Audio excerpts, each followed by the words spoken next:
XSFM입니다. I, D, W, K. 그 알실의 유승균 PD입니다. 보도국장이나 프로듀서들은 의뢰 노동 콘텐츠를 싫어합니다. 대표적인 이유로 비슷비슷한 이야기다 라고 말하는데 비겁한 태도입니다만 생각해볼 지점은 있습니다. 다양한 형태와 다양한 고민을 따라가려는 노력이 부족해서는 아니었을까요? 노동과 관련한 새로운 고민에 대해 공부를 시작해보겠습니다. 2021년 5월 세 번째 주말에 그것은 알기 싫답니다.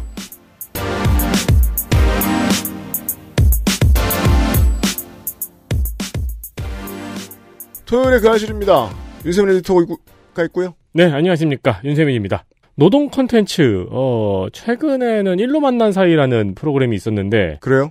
그 유재석 씨가 이제 초대 손님 불러놓고 같이 일을 하면서. 근데 그거는 노동 콘텐츠라기보단 토크쇼였고. 그렇죠. 노동 콘텐츠라고 하면 제가 아까도 잠깐 말을 했는데 체험 삶의 현장이 마지막이었던 것 같은데요. 노년이 추잡해지신 그분이 진행하시던. 그쵸. 네. 그리고. 좋은 곳에 쓰겠습니다. 그 유니콘 재활용 사례 인터넷 돌았잖아요. 그래요? 그 유니콘 타고 올라가는 거 있잖아요. 그렇죠. 네, 돈 넣으러 갈 때. 네네네. 그거 나중에 그 음악 프로그램 무대 뒤에 장식돼 있고 막 그랬어요. 진짜요? 발라드 부를 때. 커넬 샌더스 대령이 KFC 망하면은 주유소에 파란칠하고 가 있는 거죠. 그렇죠. 비슷한 거죠. 네. 노동 콘텐츠인데요. 저는 어렸을 때 지금하고는 언론의 분위기가 사뭇 다를 때는 동네 스타 조선일보 봤어요. 네. 저희 집도 맨날 조선일보 봤어요. 다 광수 생각 보느라고. 네. 저는 그건 되게 싫어했어요. 2면이나 3면쯤 되면은 이규태 코너라고 칼럼이 그거를 한 20몇 년 하신 걸로 알고 있어요. 항상 그걸 봐요. 주필급 되는 사람이에요. 네. 그런 코너를 만들었습니다.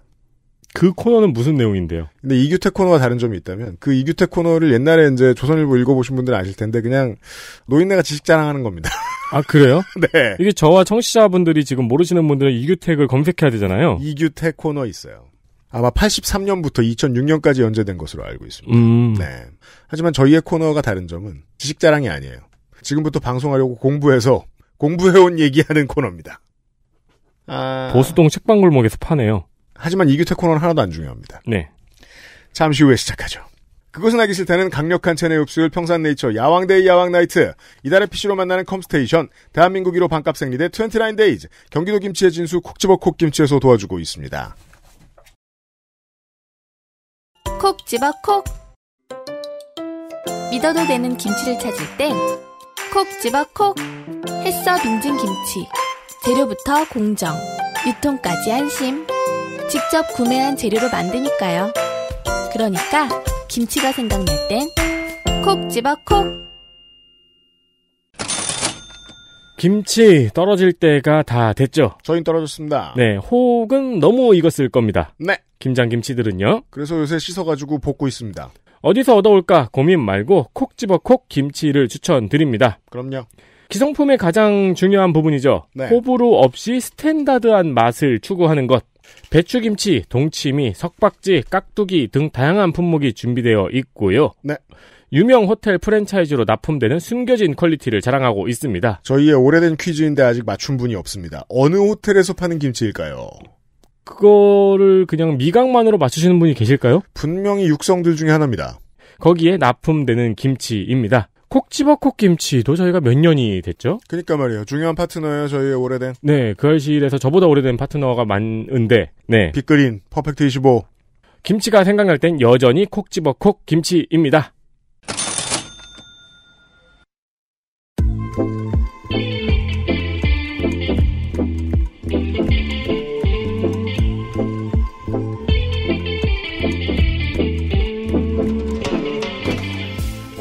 잘 몰라서 배우는 도중의 칼럼. 이가현 코너.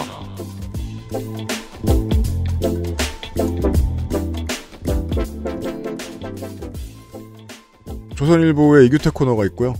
그 알실에서 이가현 코너를 만들었습니다. 성격은 전혀 다릅니다. 관악구 노동복지센터에 이가현 조직팀장이 제 앞에 앉아있는데 지금부터 무슨 얘기 하실지 사실 저도 정확히는 모릅니다. 어서 오십시오. 안녕하세요. 반갑습니다. 이분을 어디서 구해왔느냐. 언제나 좀 비밀을 붙이죠. 중요한 건 아주 오랫동안 지켜보던 인물들 중 하나라는 겁니다. 적어도 제가 방금 처음에 말씀드렸던 그 이야기. 지금 당장 사람들도 모르는 어떤 것을 배워와서 여러분들께 얘기해 드릴 만한 양반입니다. 본인도 그렇게 생각할진 이제부터 봐야 됩니다. 네.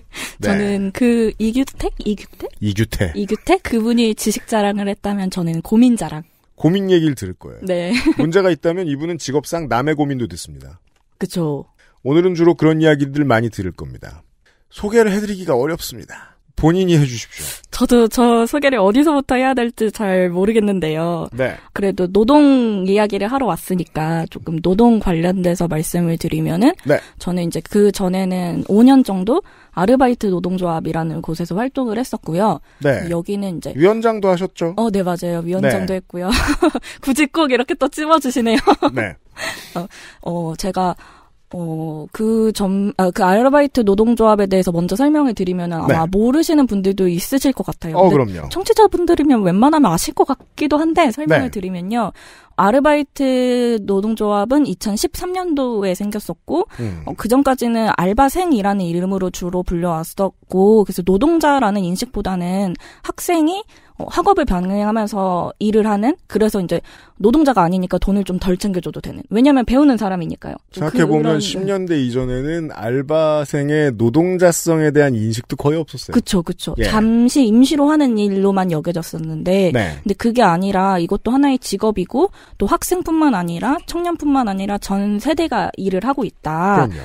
그런 이야기를 하면서 만들어졌었고요. 주로 했던 의제는 최저임금 1만 원이 가장 대표적이었고요. 네. 후반부에는 여성 노동에 관한 얘기들도 조금 많이 했었어요. 네. 그래서 꾸미기 노동에 대해서 문제 제기를 한다던가 그런 활동을 했었고, 네. 저는 13년도 하반기에 알바노조에 가입을 했었고, 18년도까지 5년? 6년 정도 활동을 했습니다. 오래 계셨네요. 네, 거의 20대 초중반을 다 그러네요. 여기에 이제 쏟아부었었죠. 네. 그래서 아무래도 기억이 좀 큰 기억으로 남을 수밖에 없었고, 그러다가 이제 좀 뭐라 표현해야 될지 모르겠지만 내부의 갈등, 문제 그런 게 있었고요. 조직은 그런 게 있어요. 네, 그렇죠. 약간 그런 방향성이 조금 많이 달랐던 것도 있고. 뭘 해도 몇 년 하다 보면 피곤해져서 그만두고 싶을 때 있어요. 맞아요. 그리고 20대 초반부터 일하셨으면 5년 굴렀는데 아직도 20대잖아요. 그죠. 관두고 놀면 좋죠, 뭐. 네, 그래서 관두고 9개월 동안 놀았고요. 좋아요. 쉬었고, 지금 이제 관악구에 있는 노동복지센터에서 일을 하고 있고요. 네. 벌써 어느덧 3년 정도 여기서 이제 3년 차, 2년이 갓 지났어요. 네, 꽤 되셨습니다. 맞아요. 그러게요. 뒤져보면, 가만히 있어보자. 인생의 한 3, 4분의 1 정도를 활동가가 셨던 거예요. 그래요. 그렇죠. 저도 이렇게 활동가로 지낼 줄 몰랐었는데 어떻게 살다 보니까 그렇게 되더라고요. 프로페셔널 커리어가 활동가로 시작된 거란 말이에요. 그쵸. 저는 그 전에 학교 다닐 때는 학생운동이나 이런 건 안 했었고, 원래 옛날에 어렸을 때는 교사를 되게 하고 싶었거든요. 그런 게 꿈이었던 그런 게가 아니고. 네. 교사가 꿈이었던 분들이 많죠. 그쵸. 근데 저희 아빠가 되게 많이 반대를 했었어요. 왜요? 왜냐면 저희 아빠 생각에서는 이제. 전형적인 한국의 부모님들은 딸 선생님 시키는 거 겁나 좋아하잖아요. 그쵸. 지금은 그러는데 그때는 이제 아빠가 예측을 했던 게 출생률이 떨어지니까 교사 되기 힘들 거다. 그래서 안 된다 했는데 지금은 이제 저희 아빠가 엄청 후회하고 계시죠. 얘가 운동을 할 줄 알았으면 그때 교대를 보냈어야 됐는데. 네. 확률상 안 된다. 어렵다. 무엇부터도 공부시킬 걸 그쪽으로라고 생각하시는 거군요. 네, 그러다가 이제 대학교 들어가면서는 원래 기자를 하고 싶었는데 주로 시험 보기 어려운 것들. 그런가요? 그러네요. 그 전에 이제 좀 잘 읽었던 신문 이런 거 보고 기자들 되게 멋있는 삶이다. 그럼요. 특히나 이제 원래 고등학교 때도 활동은 안 했는데 노동 문제에 관심은 있었어요. 네. 기사는 꾸준히 읽고 그러면서 이 노동 문제를 이제 가장 잘 알고 또 사건을 해결하는 데 도움이 주는 사람이 기자인 거 아닌가? 약간 그런 생각을 했어가지고 원래는 기자를 하고 싶었었거든요. 요즘과는 사뭇 아니에요. 요즘도 좋은 기자님들도 있고 아닌 분들도 분들도 있고 도움 많이 되는 기자분들도 계시니까요. 예. 그래서 기자 아니면은 선생님이 되고 싶었는데 첫 직업이 활동가가 돼서 지금까지 활동가입니다. 네, 어쩌다 보니. 근데 뭐 선생님이든 기자든 그 전부터 노동이 일상의 많은 중심을 차지하고 있다라는 생각은 계속 했었던 것 같아요. 그런 깨달음이 있어야 될 거 아니에요. 저만 해도 없었거든요. 10대에. 10대에 뭔가 깨달음이 있었어야 20대 시작하자마자 활동가가 되죠. 저는 되게 자연스러웠던 것 같은 게 사실 어렸을 때 기억은 별로 없잖아요. 근데 제가 어느 정도 이제 뭐 초등학교 들어가면서 이제 그때부터는 이제 기억이 있잖아요. 그래서 어렸을 때부터 기억이 엄마가 일 나가느라 왜 나랑 안 놀아주지? 그게 너무 막 억울하고 맨날 그래서 엄마 막 붙잡고 울고 막 이랬던 기억들이 있거든요. 청취자 여러분들은 어떠십니까? 저는 어릴 때 기억이 시작되는 파트를 얘기해 주셨으니까 기억이 시작되는 파트가 제가 3살 즈음에 어느 평일에 햇빛이 슬슬 들어오는 정오쯤이었어요. 제가 반지하에 살았으니까 북향이었나 남향이었나 햇빛이 슬슬 들어오면 정오인 거거든요. 제가 울고 있었어요. 3살 때 기억이 있으신 거예요? 엄마가 없어서 울면서 깼던 거예요. 그때 어머님이 이제 점심 드시고 슬슬 들어오셔가지고 이제 달래주고 그 기억이 제 분명한 첫 기억이거든요. 왜냐하면 부모님은 두 분이 맞벌이를 아침에 나가셔서 밤까지 하고 들어오셨으니까 언제나. 그렇죠. 이것부터 기억이 시작되는 분들 꽤 많을지도 몰라요. 맞아요. 부모님의 노동 때문에 내가 혼자 있게 된. 맞아요. 네, 옛날에는 돌봄이라는 게 그렇게 확대되어 있지도 않았고. 그리고 일하느라 나랑도 못 놀아주고 그리고 부모님도 항상 두 분 다 일을 하고 계시는데도 빚이 생기고 그것에 대해서 걱정하는 거를 어렸을 때부터 계속 들었다 보니까 이게 시간적인 면에서도 그렇고 뭐 생계나 생활적인 부분에서도 노동이 차지하는 비중이 되게 크구나라는 거를 어렸을 때부터 이렇게 그냥 자연스럽게 그런 생각을 했던 것 같아요. 다행스러운 해석입니다. 다행스러운 건가요? 왜냐면 이제 그 부족에 대해서 자꾸 고민을 하게 되다 보면 분노를 키우는 아이들이 많잖아요. 그쵸. 그때 실마리로 대부분의 영향을 끼치는 게 노동이다라는 결론을 냈었다 어릴 때. 어릴 때 낸 건 아니고 네. 약간 커가면서 그러다가 이제 고등학교 들어가면서부터 이제 고등학교 때가 시사인이 한창 인기가 또 지금도 많지만 그때 더 인기 있었을 때였거든요. 한참 날릴 때. 네. 그때 이제 시사인 읽으면서 거기서도 노동 기사들이 많으니까 네. 우리 엄마 아빠가 겪었던 그리고 내가 겪었던 문제들이 노동 문제였구나라는 거를 그러면서 좀 이제 차츰 깨달았던 것 같아요. 그런 상태에서 네. 성인이 되고 난 다음에 용돈을 이렇게 여유롭게 받을 수 있는 형편이 아니다 보니까 자연스럽게 그렇죠. 저도 제 동생들도 알바를 그냥 하기 시작을 했었고 네. 그러다 보니까 이제 무슨 알바를 할지 되게 고민이 되잖아요. 근데 제가 또 과가 대학교 전공이 하나도 모르지만 법학 전공이거든요. 그래서 네. 막 주워 들은 얘기는 있는 거예요. 뭐 근로계약서를 써야 된다. 근데 대부분은 안 쓴다. 뭐 임금체불 뭐 어쩌고저쩌고 이런 얘기 주워 들은 것도 있고 그리고 또 대학교 때 학보사를 했어가지고 1학년 때 그러면서 이제 노동법 관련된 취재도 했었고 그러면서 이제 청년 유니온을 알게 됐고요. 사실 다들 알바노조로 기억을 하는데 제 인생의 첫 노동조합은 청년 유니온이고요. 우리 청취자 여러분들이 이제 가장 식상해하는 부분이죠. 청년 유니온이요? 아니죠. 어딜 갔더니 조성주. 네. 꼭 거기 있을 필요 없는 NPC. 조성주가 슥 지나가요 지금. 네. 청년 유니온. 네. 네. 청년 유니온 가입도 했었고 그러면서 들은 얘기가 있다 보니까 그냥 알바를 하게 좀 걱정이 되는 거예요. 제가 겁이 되게 많거든요.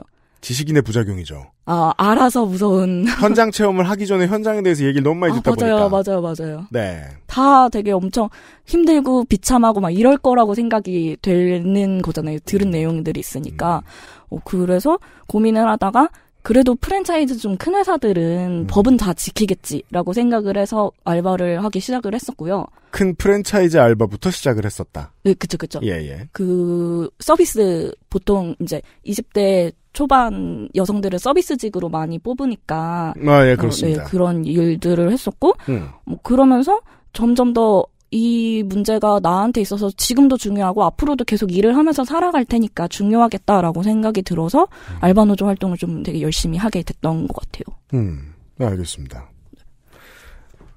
알바노조를 몇 년 동안 하면서 접한 이야기들이 정말 많을 거 아닙니까? 이제 집행부가 되면 현장을 정말 많이 뛰어다녀야 되고. 그렇죠. 사람들도 많이 만나고 상담 업무를 일단 기본적으로 다 하기 때문에 네, 그렇죠. 얘기들은 많이 듣게 되죠. 근데 사실 그렇게 알바 노조로 상담 전화를 하시거나 모이시는 분들의 노동 형태는 약간 좀 비슷비슷한 경우들이 많은 것 같아요. 그러니까 어떻게 비슷했습니까?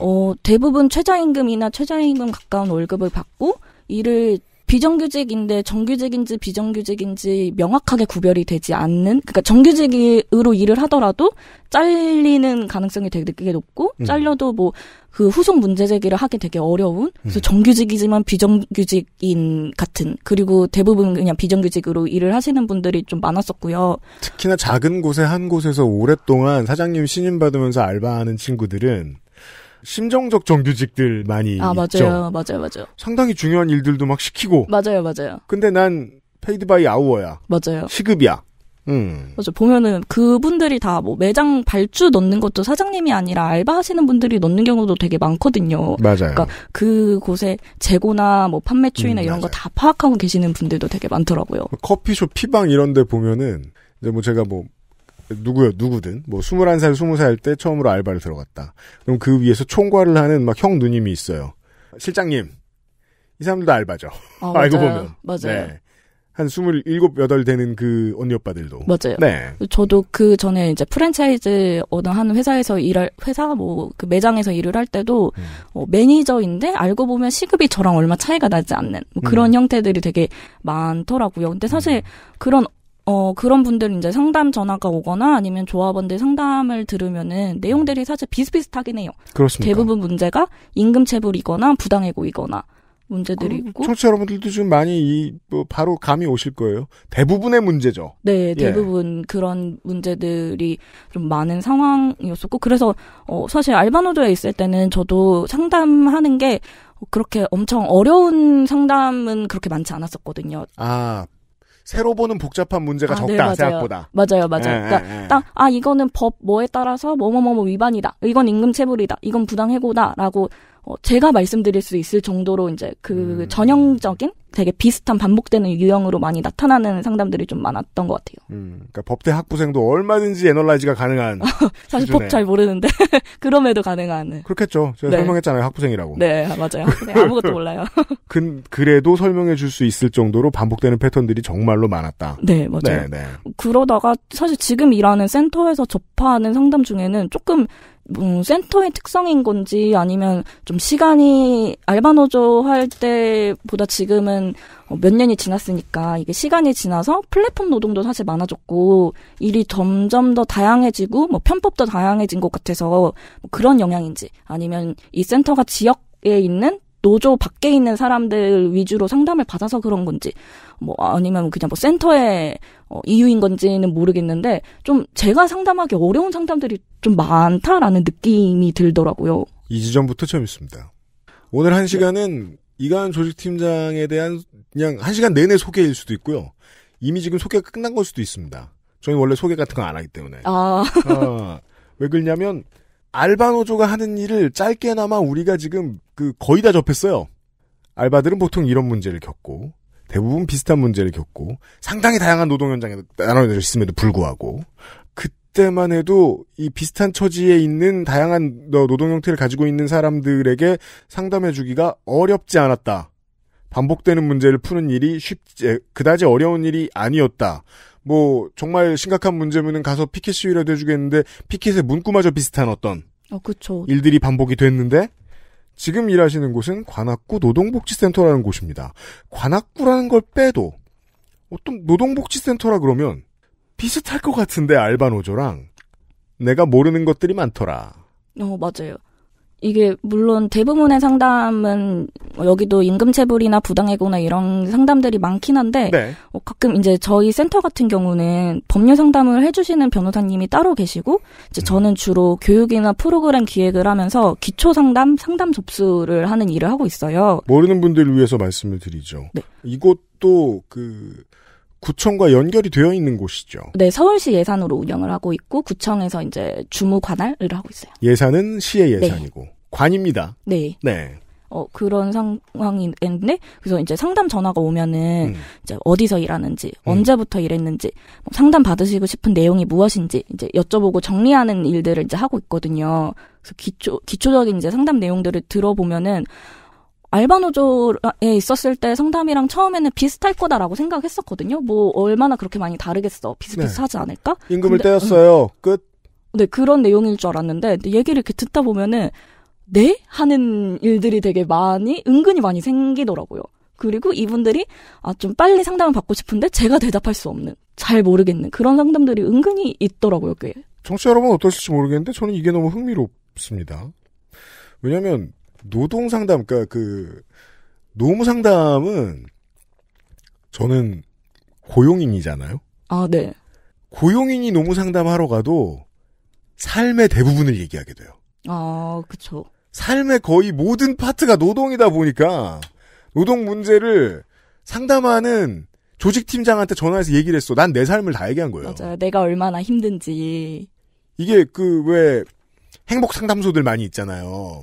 부부싸움 많이 하는 사람들이나 하루 종일 공부만 시키는 부모님한테 네. 개기는 학생들이나 이런 사람 찾아가는 곳. 그런 곳의 카운셀링보다 규모가 훨씬 커요. 사람들이 상담하고자 하는 분야는, 그죠? 맞아요. 네. 그리하여 몇 년을 일한 활동가가 전혀 새로운 문제들을 접하게 됐습니다. 여기까지 왔어요. 그 사례들을 오늘 얘기할 거예요. 아, 네, 몇 가지. 를 준비해 오셨습니다. 네. 뭐길래? 다 똑같을 것 같은데. 제가 아까 처음에 얘기했죠. 시사 PD들이 봤을 때는 노동 문제는 다 똑같을 것 같은데. 뭐가 다를까? 보통 제가 올해 가장 기억에 남는 친구들이랑 술자리에서 이런 상담이 있었어라고 얘기를 올해 하는, 상담. 네, 이게 약간 되게 정말 이제까지 상상하지 못했던 상담 사례가 하나가 있어서 갖고 와봤는데요. 뭡니까? 이게 이제 제가 종종 청소년 노동 인권 교육에도 이제 강사로 나가고 있는데요. 여기서 임금 부분이 노동에 있어서 되게 큰 파트잖아요. 그래서 보통 고교생. 네, 맞아요. 고등학생분들 대상으로 교육을 나가는데 고교생들에게는 뭐 사회에 나가시면 어쩌고 저쩌고 뭐 대학을 졸업하시면 이런 것도 있지만 뭐 2+1에 걸려서 지금 이미 네, 뭐 맞아요. 일을 하시는 셔케들도 계실 것이고 아니면 고등학교 때부터 알바를 하고 계시는 분들 계실 것이고 맞아요. 이런 분들한테 폭넓게 노동권에 대한 걸 알려드리는. 네, 노동인권, 노동권이랑 뭐 기초적인 좀 노동법 이런 거를 이제 알려드리는 교육을 나가고 있는데요. 거기서 항상 하는 기초노동법으로 말씀드리는 부분이 임금 지급에 4가지 원칙이 있다라는 거를 이제 말씀을 드려요. 네. 첫 번째는 일단 직접불인데 부모님한테 주겠다, 뭐 누구한테 주겠다 이게 아니라 일한 사람이 직접 받아야 된다. 라는 원칙이 하나가 있고 또 하나는 이제 전액불이라고 해서 임금 일부 떼서 주고 막 이런 경우들이 있거든요. 네. 막, 이번 달은 어려우니까 뭐 반절만 준다. 네.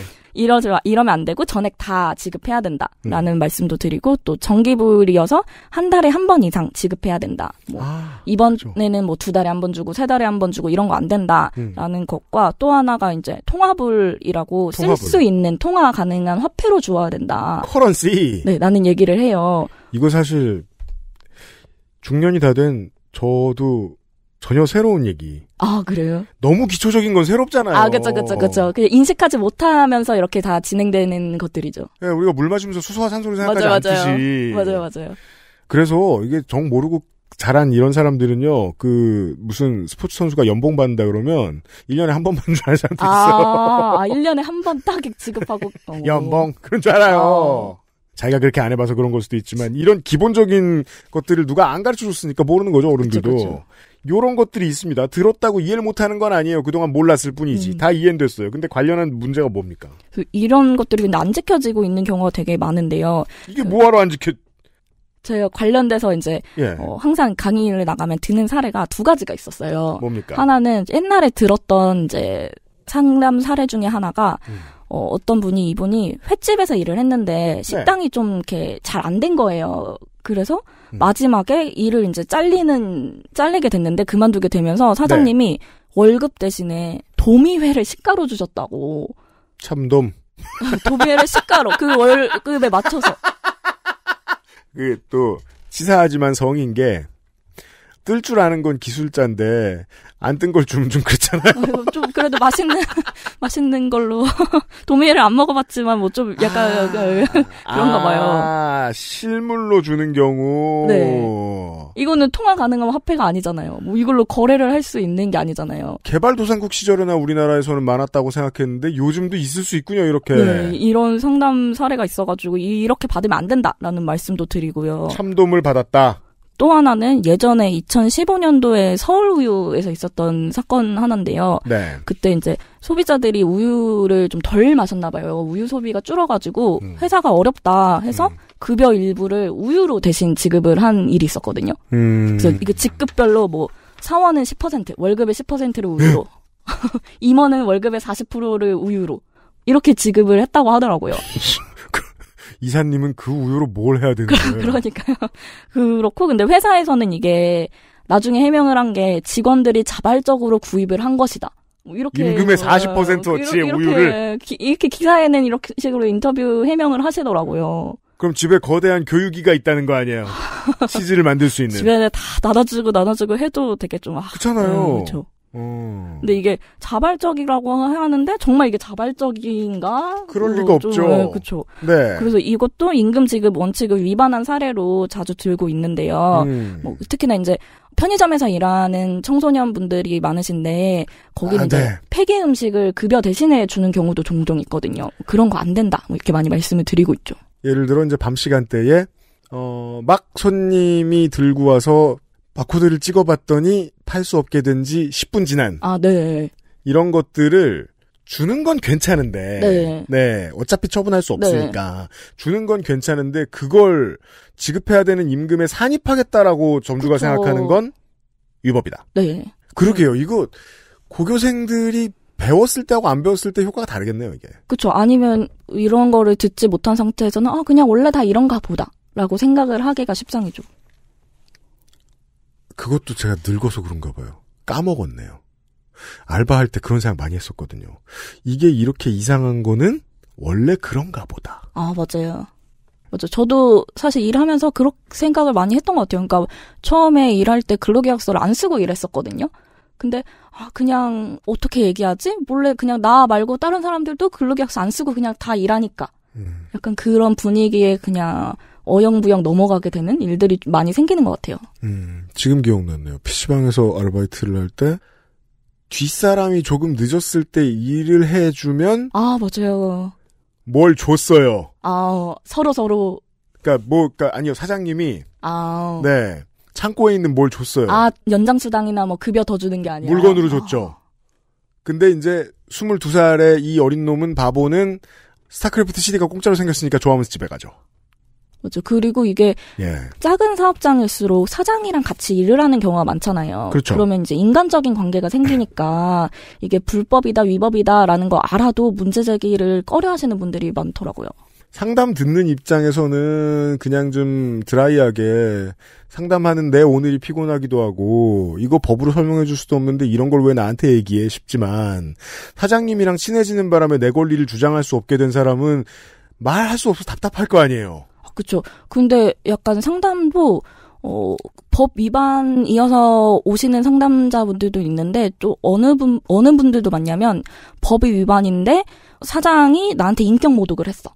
그러니까 사실 이 부분이 좀 되게 많이 커가지고 왜냐면 사장이랑 친해서 결국 포기하고 뭐 진정 못하고 이런 경우도 많거든요. 나도 못 받은 거 맞는데 사장님도 상황이 안타깝다. 여러 가지 케이스네요. 사장이 좋은 사람인 경우, 사장이 못된 사람인 경우, 맞아요. 둘 다 위법 상황이 있어도 네. 사장이 만약에 좋은 분이면은 그냥 참고 넘어가는 경우들이 은근히 많더라고요. 그렇죠. 주로 그런 사례들. 네. 강의 안에 2가지 사례를 넣으셨다고 했는데 나머지 하나는 뭐예요? 최근에 하나를 추가한 게 있는데요. 최신판이 있나 봅니다. 네. 상담 전화가 하나가 왔는데 네. 되게 당황했던 게 본인이 월급을 비트코인으로 받았대요. 근데 이렇게 받아도 되냐라고 물어보는 거예요. 그래서 비트코인 이게 통화 가능한 화폐인가 아닌가부터 헷갈리는 거예요. 그렇죠. 그래서 이제 결국에 이제 변호사님께 이제 이제 잘 토스를 해서 상담을 이제 진행을 했었는데요. 네. 그렇죠. 얘기를 이제 들어보니까 사장이랑 비트코인으로 급여를 받기로 합의를 했고, 근데 이제 사장님이 비트코인 가격이 내려갔을 때 그 가격으로 이제 그 급여를 이제 지급을 한 거예요. 그러니까 월급을 원래 생각했던 것보다 액수가 적게 받은 거죠. 그래서 이제 이분은 이제 전화를 저희한테 주셨고, 근데 이게 변호사님이랑 이렇게 얘기하면서 얘기를 이제 했던 내용이 뭐 예를 들어 상품권도 법 위반이거든요. 상품권으로 지급했을 때도. 그건 알아요. 네, 이것도 통화 가능한 화폐니까. 근데 네. 비트코인도 똑같은 거잖아요. 이게 네. 국가에서 인정한 통화 가능한 화폐가 아니니까 이것도 음. 당연히 법 위반이다 하고 이제 노동청 진정을 권유를 드리긴 했거든요. 네. 근데 이 비트코인 사례를 듣고 이게 코인이 지금은 투기 수단, 이게 저는 이제 이거 약간 투기라고 생각하는데 투기 네. 수단으로 쓰이지만 이게 만약에 좀 이렇게 퍼지면 이런 상담들이 좀 늘어날까? 뭐 좀 이런 걱정? 왜냐면 이게 되게 불안정한 거잖아요. 이게 되게 노동상담의 신기원이네요. 일자리와 투자를 병행한 거 아니에요? 고용인의 입장에서는. 그쵸. 그래서 내려갈 때 지급하고. 제가 이제 노동 콘텐츠에 대해서 익숙하지 않으시고 여러 가지 고민을 하는 많은 시민들을 위해서 이런 이야기도 합니다. 보수적인 입장에서 봤을 때 이야기도 합니다.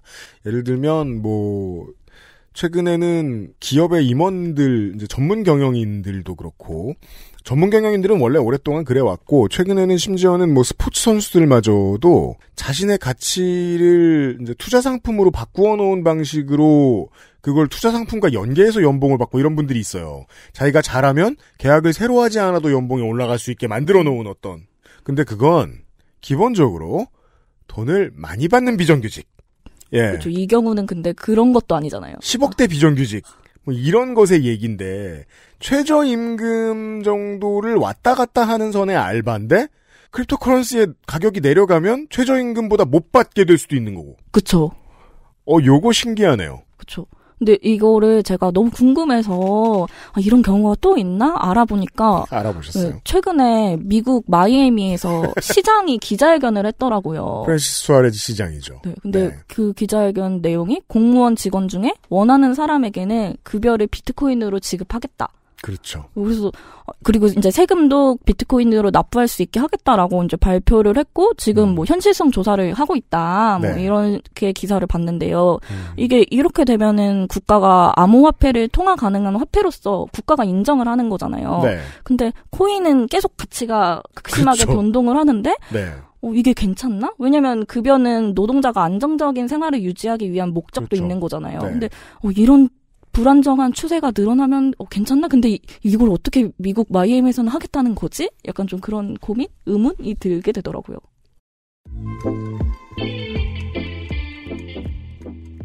활동가가 종래에 할 필요가 전혀 없다고 생각했던 고민이라는 게 중요하군요. 그쵸. 왜냐면 상담 전화로 비트코인 월급 받았다라는 상담이 올 거라고 생각은 해본 적이 없어요.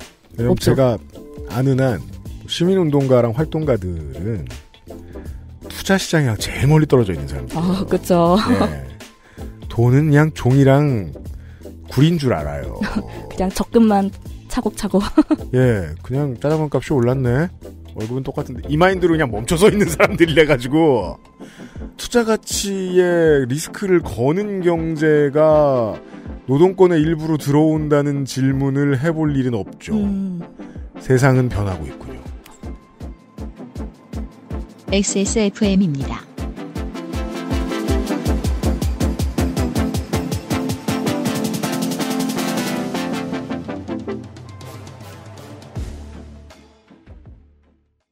아직도 생리대 유목민?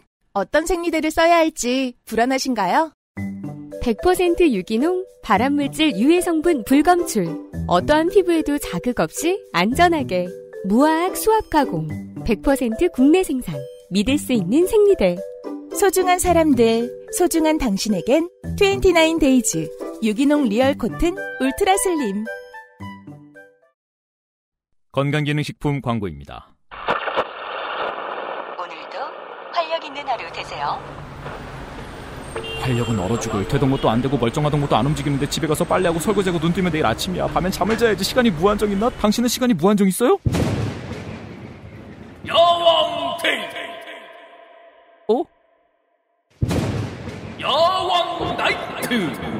지친 당신에게 빠르게 활력을 야왕 나이트. 평산네이처? 콕 집어 콕.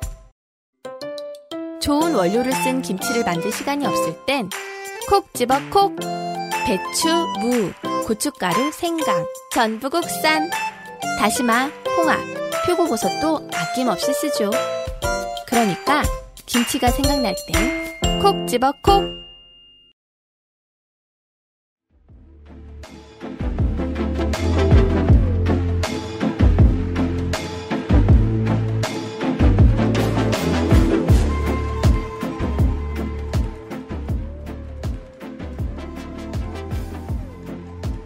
그 외에 다른 사례들을 알려주십시오.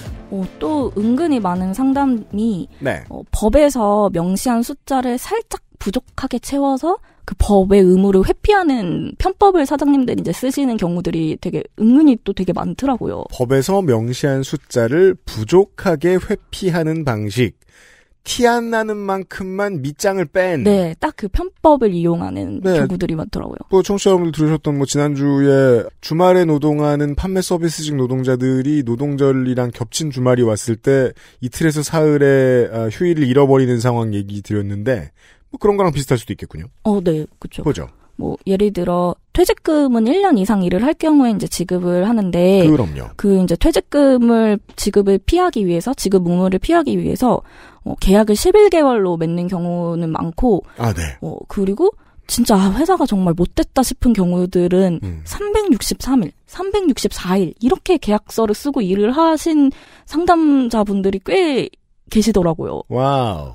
그러니까 이게 364일 같은 경우는 1월 1일이나 3월 1일 빼고 그러니까 1월 2일부터 12월 31일까지 이렇게 계약서를 쓰고 그렇죠. 일을 하시는 분들 같은 경우는 이 1월 1일이 연휴니까 실질적으로 365일이다 봐서 이제 퇴직금을 받는 경우도 있어요. 네.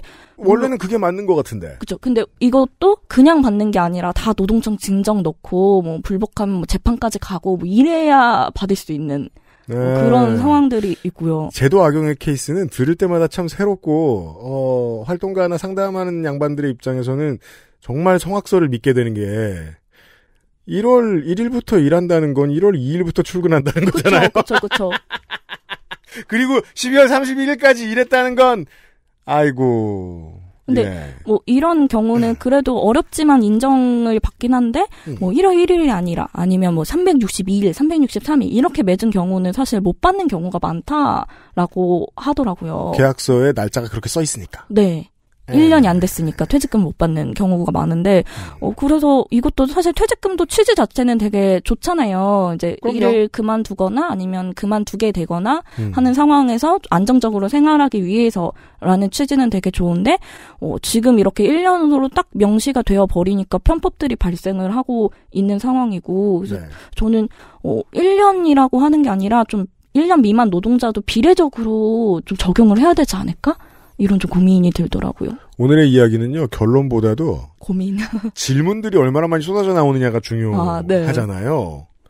아니, 옛날에도 이 얘기는 노동계가 했어요. 맞아. 한국노총 이런 쪽에서 많이 얘기를 하시더라고요. 퇴직금을 며칠 사이, 몇 달 사이로 뚝 끊어가지고 누구는 받고 누구는 못 받고 하면 분명히 기업들은 악용한다라고 얘기하고 기업들은 이렇게 되면 빨리 나가는 사람들이 너무 많다.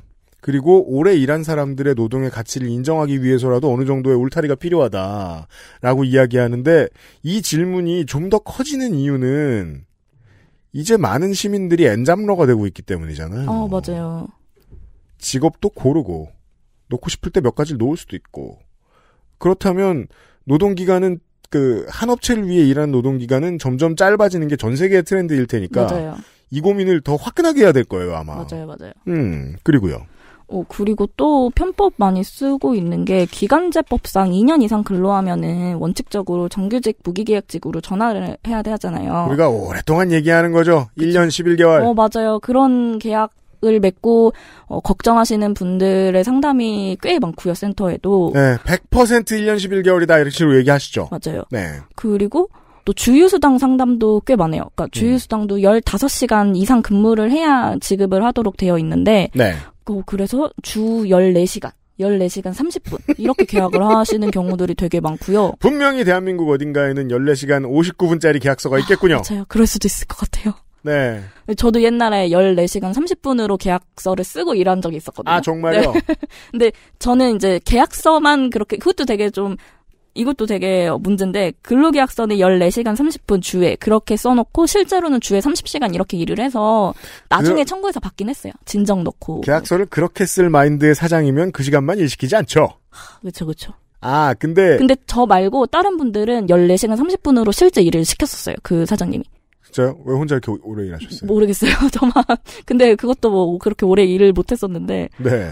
그렇게 쓴 적도 있고 이런 사례들도 많고요. 근데 네. 사실 이것도 다 뭐 기간제법이나 주휴수당도 취지는 되게 다 좋잖아요. 노동자를 보호하고자 하는 거예요. 그렇죠. 2년 이상 일하면 이거는 회사에서 계속적으로 필요한 일이다. 네. 뭐 그래서 이제 전환해야 된다라는 게 노동자 보호에도 좋은 것이고요. 네. 뭐 그리고 주휴수당 같은 경우도 이게 일주에 1회 이상 유급휴일을 보장하는 게 사실 휴식권을 보장하는 취지로 저는 이해를 하고 있거든요. 그러려고 한 거예요. 그렇죠. 네. 뭐 쉬라고 했을 때 뭐 돈 안 주고 쉬면은 뭐 제대로 쉴 수 있는 게 아니잖아요. 그럼요. 그렇죠. 집에서 숨만 쉬어도 월세 나가고 콩가도 나가고 밥도 먹어야 되고 그래서 네. 유급쯤에서 쉬게 하는 그런 취지는 정말 되게 좋은데 이게 현실에서는 그리고 많은 노동자분들이 이런 취지에 맞게 권리를 보장을 받고 있는데 어떤 노동자 같은 경우는 오히려 14시간으로 계약을 하게끔 유도되는 일들이 벌어지고 있는 거 아닌가? 상당히 많은 부분의 노동시장에서는 이 14시간 반, 11개월, 1년 11개월이 그냥 정해진 법칙처럼 받아들여지고 맞아요. 있을 가능성이 높죠. 왜냐하면 맞아요. 자본은 자본을 위해 머리를 굴리니까. 그렇죠. 다 이런 의무를 피하기 위해서 그런데 그 노동자들은 이거를 수락할 수밖에 없는 상황들에 놓여 있는 경우가 많으니까 좀 이게 취지도 되게 좋고 혜택 보는 사람, 권리를 보장받는 사람도 많지만 좀 네. 아닌 사례들이 계속 보이니까 이거 어떻게 해야 되나 좀 고민이 들더라고요. 편법에 발목 잡히면 상담받으러 올 테니까. 그렇죠. 들으시는 얘기의 상당 부분은 이거겠네요. 그렇죠. 그리고 이분들이 상담을 해도 저도 되게 속 시원하게 이거는 이게 잘못이다라고 얘기를 할 수 있으면 좋은데 편법인 거는 법 위반은 또 아닌 거잖아요. 그럼요. 그러니까 이분들에게 도움이 되는 얘기를 해드릴 수가 없는 거예요. 그 갭 투자하고 당당한 거예요. 법을 안 어겼다고. 뭐 이거 이렇게 하면 될 것이다, 됩니다라고 말씀을 못 드리고 되게 안타깝네요. 나쁜 놈입니다. 그런 말밖에 못 하는 거예요. 아, 그렇구나. 잘못됐다고 기자도 쓸 수 있고 앵커도 말할 수 있죠. 그치만 법으로 따졌을 때는 그쵸. 해줄 말이 없네요. 그쵸. 법적으로 나쁜 놈입니다. 그쵸. 그렇고 그래서 요새 드는 고민은 주휴수당을 차라리 그러면 주휴수당을 좀 없애고 최저임금에 그만큼의 금액과 가치를 포함시키는 게 좀 낫지 않을까? 약간 그런 고민도 들기 시작하더라고요. 시사 아카데미에서 한번 이야기를 한 적이 있었죠. 이러느니 주휴수당을 없애는 쪽이 좀 더 자본이 헤어나오기 힘든 형태의 제도가 아니겠느냐. 네. 그런 것도 있고 또 많은 상담 중에 하나는 근로자성 문제도 상담이 많아요. 근로자성에 대한 문제. 네. 이게 프리랜서인지 노동자인지 헷갈리는 상담 사례들이 되게 많고요. 뭐 예를 들어 위촉 계약서, 근로계약서가 아니라 뭐 어디에 뭐 디자이너로 위촉한다, 어디에 전문가로 위촉한다, 뭐 이런 위촉 계약서를 쓰고 일을 하는데 막상 내용을 따져보면 실제로는 일하는 시간이랑 장소가 정해져 있고 그냥 근로계약과 똑같이 일을 하는 거예요. 한 달 내내 계속 새로운 디자인을 하고 있어요.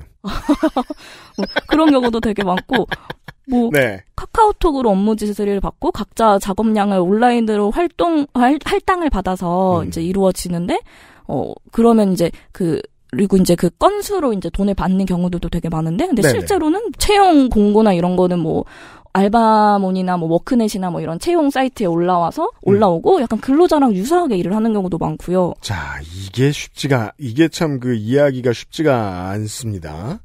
근로자 채용 절차는 법으로 프리랜서를 채용할 때는 이렇게 하면 안 된다. 이런 또 규제가 있나요? 채용 공고가 그냥 일반 근로자 공고 올라오듯이 똑같이 올라온 거예요. 네. 뭐 언제부터 언제까지 몇 시간 일을 하고 뭐 급여는 어떻게 되고 뭐 그런데 실제 일을 하는 조건은 건 바이 건으로 돈을 받고 근로계약서도 안 쓰고. 그러니까 이런 경우는 이제 저희 변호사님은 이거는 근로자성 인정받을 확률이 높다, 가능성이 높다, 뭐 이렇게 말씀하시긴 하더라고요. 네. 근데 뭐 프리랜서는 어떻게 뽑고 근로자는 어떻게 뽑고 사실 이런 규정이 있다는 건 제가 들어본 적 없는데 잘 모르겠어요. 그냥 모르는 거일 수도 있어요. 이게 왜냐면 네. 이제 청취자 여러분과 제 입장에서는 이가연 팀장님은 당연히 우리보다 전문가거든요. 전문가라는 사람들이 대저 그러하다는 건 알아요. 보통 잘 모른다. 그리고 오래 해보면 내가 모르는 것만 더 많이 알게 된다. 아, 나 이거 모르는구나 이러고서. 근데 그렇다고 하더라도 이제 우리 방송 나갔던 내용으로 청취자 여러분들께 굳이 도움 말씀을 드리자면 방송 작가가 상당히 이 문제로 많이 고생을 합니다. 아, 맞아요. 프리랜서인데 10년, 20년째 프리랜서인데 같은 곳에 같은 자리에 나가고 맞아요. 예. 그래서 대구교통방송이었나요? 우리 방송작가 유니온의 영남지부 지부장님이 해주셨던 얘기가 가장 인상적이었거든요. 10년 넘게 일을 하셨는데 하루도 빠짐없이 모든 짐을 다 들고 가서 모든 짐을 다 싸고 퇴근했다. 마음이라도 안 들려고. 법적으로 해석하면 내 노동자성을 나 스스로라도 지키기 위해서였겠죠?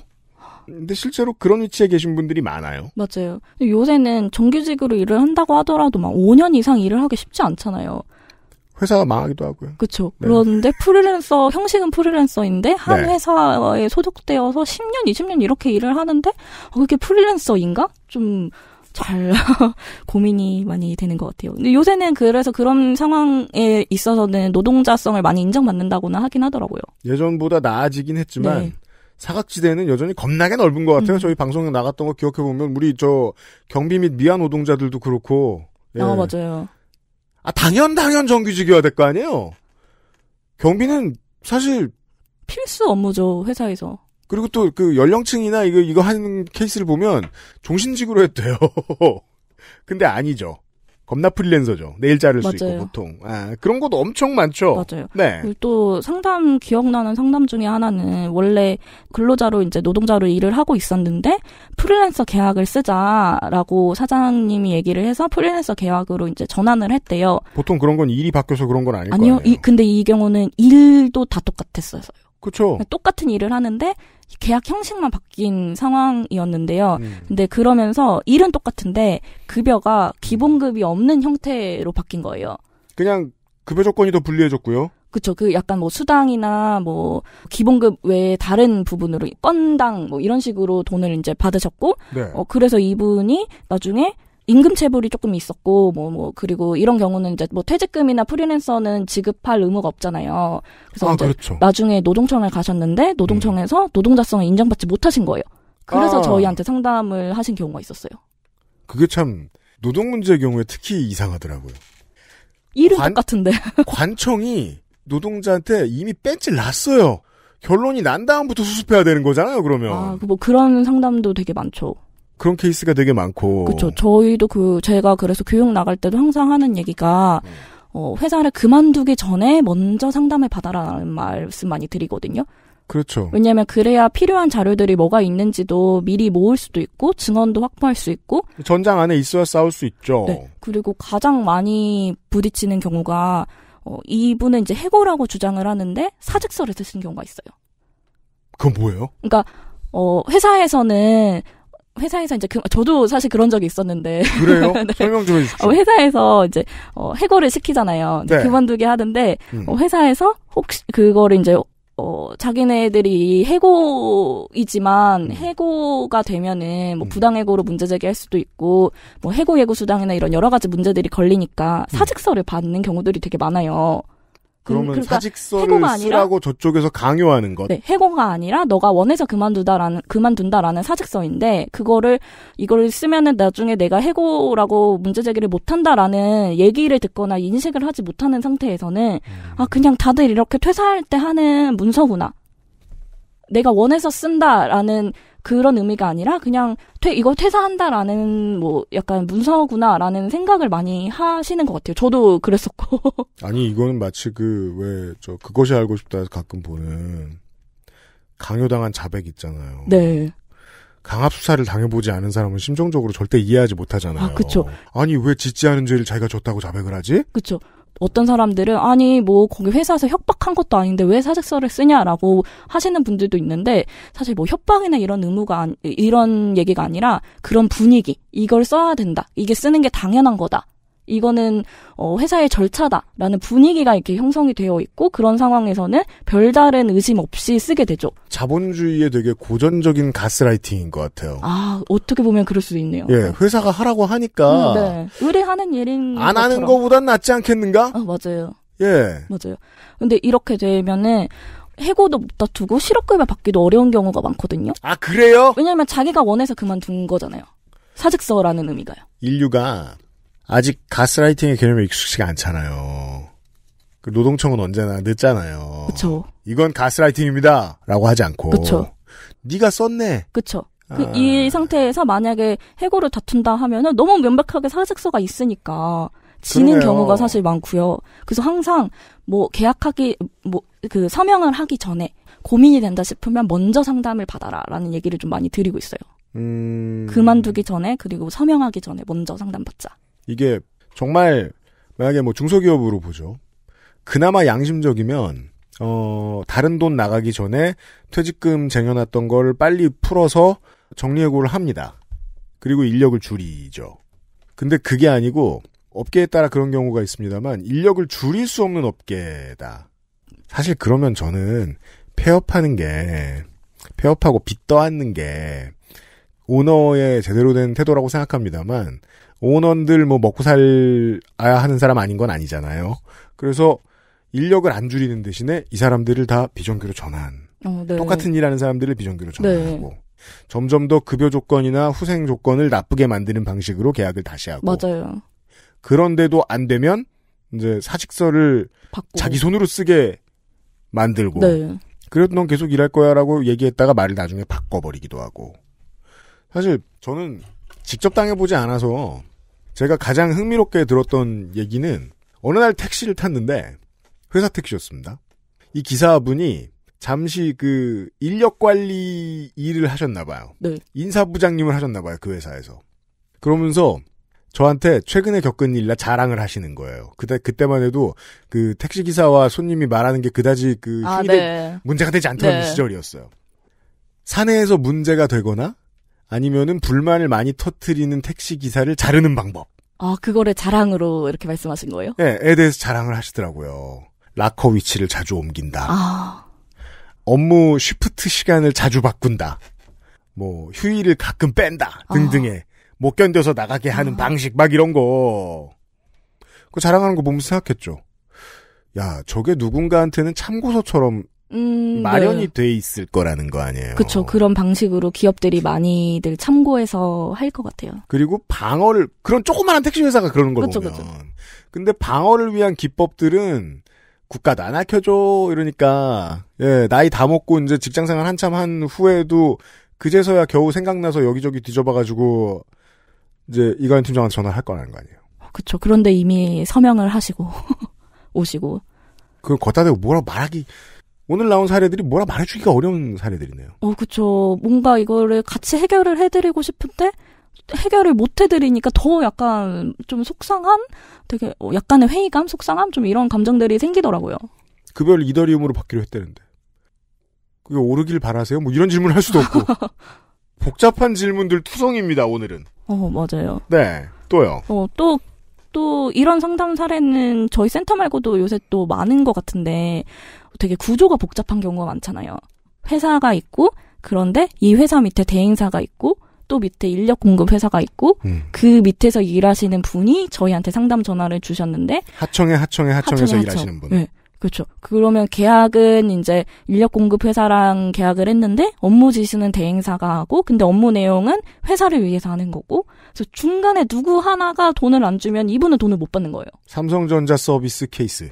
맞아요. 그런 케이스들이 되게 많고요. 근데 이게 규모가 큰 회사들뿐만 아니라 저희 이제 뭐 지역 상담이나 아니면 여러분들 주민 상담 이렇게 받으면은 조그만한 곳들도 되게 많더라고요. 이런 경우들이 그냥 만연해 있는 것 같아요. 동네에서 만날 수 있는 작은 곳들이라고 하면 예를 들어 제가 뭐 이가연 팀장을 뵈러 갔을 때도 그 관악구인데 관악구는 산이 꼬불꼬불하고 길이 꼬불꼬불하고 힙스터들이 막 돌아다닙니다. 그렇죠. 혼자 사시는 분들, 청년분들 되게 많고요.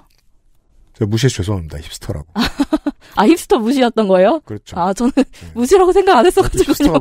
치사량의 힙스터들이구만 이러면서 제가 걸어갔었거든요.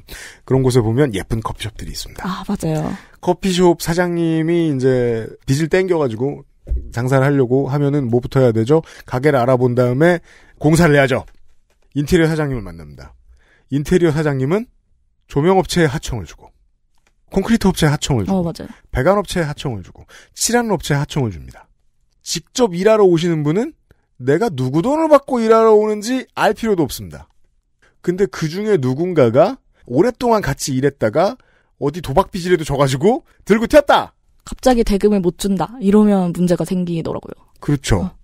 소규모로도 그런 일은 얼마든지 있을 수 있겠네요. 이건 뭐 제가 그 자그마한 공사를 말씀드렸습니다마는 농사일 할 때도 이런 문제 많이 있고 인력 소개 받으면서 특히나 외국인 노동자들이 그런 일로 많이 고생을 하죠. 그리고 작은 곳일수록 그리고 인력 공급 회사 통해서 일을 하시는 분일수록 이 일 말고도 여러 가지 일을 병행하시는 경우들이 많더라고요. 왜냐하면 이것만으로는 돈이 안 되니까. 그래서 각각으로 보면은 금액이 작은 거예요. 그래서 이 몇만 원, 몇십만 원을 위해서 이 돈을 받기 위한 기간은 엄청 길게 되잖아요. 그 작은 도둑이 짜증나는 이유가 그거잖아요. 그렇죠. 긴 시간을 투여를 해야 되는데 이 금액이니까 그것에도 고민을 많이 하시더라고요.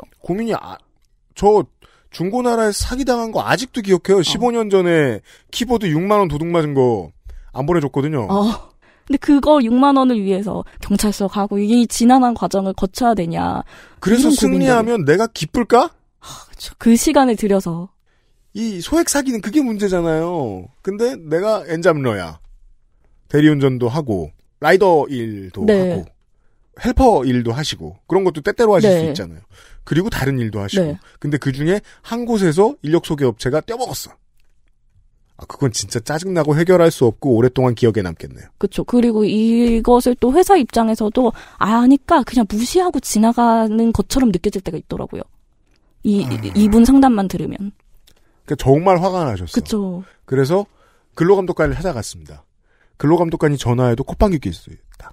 그렇죠. 금액이 작으니까 뭐 그렇게 크게 문제 제기 안 할 거라고 생각하고 행동하는 분들이 있죠. 그러게요. 그것도 제도의 허점이기도 하군요. 벌금을 똑바로 현실화시키든가. 근데 노동청에서 벌금은 웬만해서는 안 매기더라고요. 그렇습니까? 네. 이게 저도 노동청 진정을 넣어본 적이 한 번 있었는데요. 이게 근로감독관이 업무들이 되게 많잖아요. 사건을 담당하는 사건들이 많고. 사지가 찢어지죠. 그렇죠. 근데 사실 아까 제가 임금지급 원칙에서도 전액불 말씀드렸는데 전액불은 내가 일한 돈 다 받아야 된다는 거잖아요. 그래서 그 돈을 못 받았으니까 노동청 진정을 저도 넣으러 갔었는데 그 근로감독관 입장에서는 사실 제 사건이 그렇게 큰 액수가 아닌 거잖아요. 왜냐면은 더 오래 일하고 이런 분들은 뭐 1억, 2억 이런 사건들도 있는데 저는 뭐 몇십만 원, 뭐 많아봤자 알바 노동자나 이런 되게 최저임금 가까운 임금 받고 일하시는 분들은 많아봤자 몇백만 원, 몇천만 원이니까. 사법권이 있는 사람은 너무 바쁘면 사건의 경중을 따지게 되잖아요. 맞아요. 그러니까 이게 상대적으로 가벼운 사건, 빨리빨리 끝내야 되는 사건이 되는 거예요. 그런데 이 사람은 근로감독관 입장에서는 이걸 빨리 끝내려고 하면 사장이랑 협상을 하게 되더라고요. 그러니까 내가 받아야 되는 돈이 100만 원이면 사장님한테 50만 원으로 그냥 끝내라고. 그러면 대신 이제 저는 뭐 50만 원, 80만 원 이렇게만 받고 이 진정 취하는 이제 서명을 하고 그냥 저 이제 이 알바 노동자나 뭐 저나 이제 이런 근로자 입장에서도 돈을 받는 게 조금 더 주목적이고 처벌은 약간 어려운 부분이니까 내가 처벌을 하고 싶다라고 의사를 밝혀도 처벌까지 이루어지는 경우가 별로 없으니까 돈이라도 받자라는 생각으로 그냥 그렇게 합의하는 경우들이 많더라고요. 그래서 이거는 전액불 원칙을 노동청에서 위반하는 것이지 않나? 좀 이런 생각이 들어요. 관청이 위반하는 것일 수도 있겠네요. 그쵸. 이게 독하게 돈 벌려고 마음먹은 사장님들은 상습범이 될 가능성이 높고요. 그렇죠. 왜냐면은 돈 안 주면은 그냥 안 줬을 때 문제제기 안 하면 안 준 상태로 그냥 넘어가는 거고 문제제기 하더라도 그 금액만 주면 끝이니까요. 그러니까 어떻게 그렇게 되는 건지 모르겠습니다만은 늙다 보면 자기 스스로를 보호하기 위해서 철면피를 잘 쓰는 사람들이 있어요. 암호가 두꺼워지는 사람들 있잖아요. 그런 사람들 같은 경우에는 사실 무슨 원망을 듣든 간에 계속 떼어먹어도 되는 구조잖아요, 지금. 맞아요. 그러다가 가끔 엄청 상습이거나 엄청 금액의 큰 경우 정도만 뭐 처벌을 받거나 벌금을 내거나 이런 경우고 대부분은 그냥 돈만 받고 그냥 취하거나 아니면 돈도 전액 다 못 받고 이제 취하거나 이런 경우들이 많더라고요. 소수만 처벌받는다는 점에서는 부동산 투기하고도 비슷하군요. 근데 취하가 법적으로 맞는 단어인지는 사실 잘 모르겠는데 아무튼 저도 그때 이제 서명을 했던 것도 문제제기 더 이상 안 하겠다. 형사처벌 원치 않는다? 뭐 약간 그런 거였었어요. 생각보다 많은 분들이 그런 걸 써봤을 가능성이 높겠습니다. 네. 이거 옛날에 알바노조에서 이 문제로 한번 실태조사하고 기자회견 한 적이 있었는데요. 그때도 이제 근로감독관 그 노동청 진정을 넣은 경험이 있는 사람 100명인가를 실태조사를 했었어요. 근데 그 중에 99%가 그 과정에서 부당한 처우를 당했다라고 하더라고요. 뭐 노동청 진정 과정에서. 네, 뭐 예를 들어 뭐 돈을 전체를 다 못 받거나 아니면 뭐 합의를 종용당하거나 아니면 사장이랑 이미 사이가 틀어져서 얼굴 보기 어려운 경우가 많잖아요. 그리고 사장님은 내가 입사 지원을 할 때 내 주소 이런 거 다 적었잖아요. 개인정보를 알아요. 내 집 주소까지 알고 있는 사람이랑 얼굴을 보기가 꺼려지는데 맞아요. 꼭 3자 대면을 하길 많이 원하시더라고요. 왜냐면 법원하고 똑같더라고요. 조정을 좋아해요. 조정을. 그리고 그래야 그냥 빨리 끝내니까. 자기가 본인이 이제 이 사람 얘기 듣고 이 사람 얘기 듣고 왔다 갔다 하는 게 아니라 그 자리에서 한 번에 이렇게 좀 끝내기를 많이 원하시더라고요. 시간을 아끼게 되는군요. 네, 뭐 그런 거나 아니면은 뭐 근로감독관이 좀 일방적으로 사장님 편을 많이 들었다. 뭐 이런 불만들을 경험한 분이 99%, 99명. 그때 그 실태 조사를 했을 때 그랬었어요. 답을 그렇게 하지 않은 한 사람도 나머지 평균에 비해 너무 성격이 무던한 사람이라고. 그럴 수도 있겠네요. 생각지 못했는데 그 한 명은 어떤 분일지 갑자기 궁금해지긴 하네요. 혼자 겁나 만족했을 가능성이 매우 낮잖아요. 그죠? 그쵸. 근데 이런 정도의 상황이면 이 노동상담은 거의 저개발국이나 분쟁 지역의 국경 없는 의사회하고 하는 일이 비슷한 수준이에요. 주워 담을 수 없는 문제들이 너무 많잖아요. 맞아요.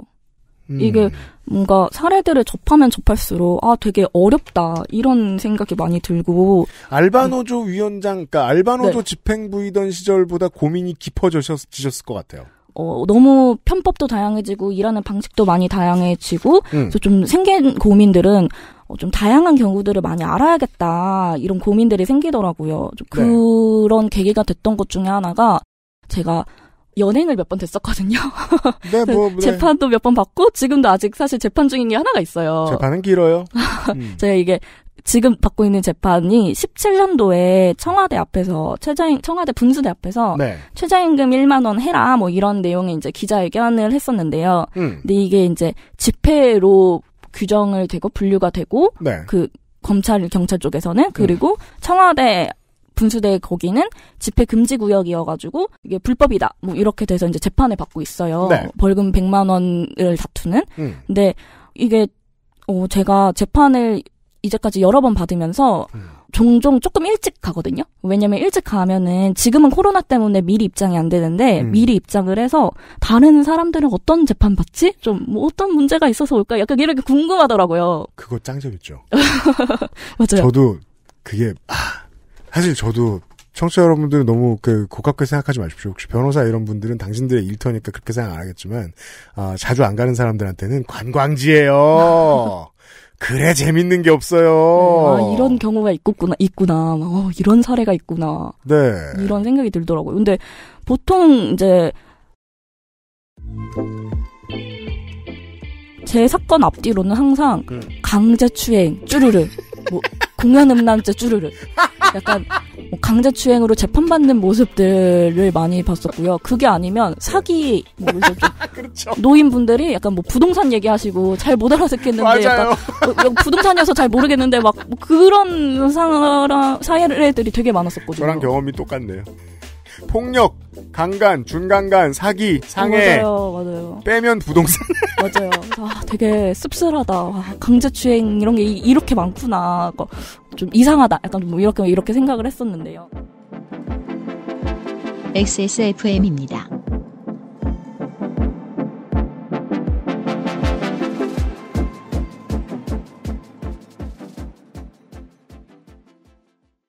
건강기능식품 광고입니다. 어이, 오늘 퇴근하고 집에 가면 뭐하냐?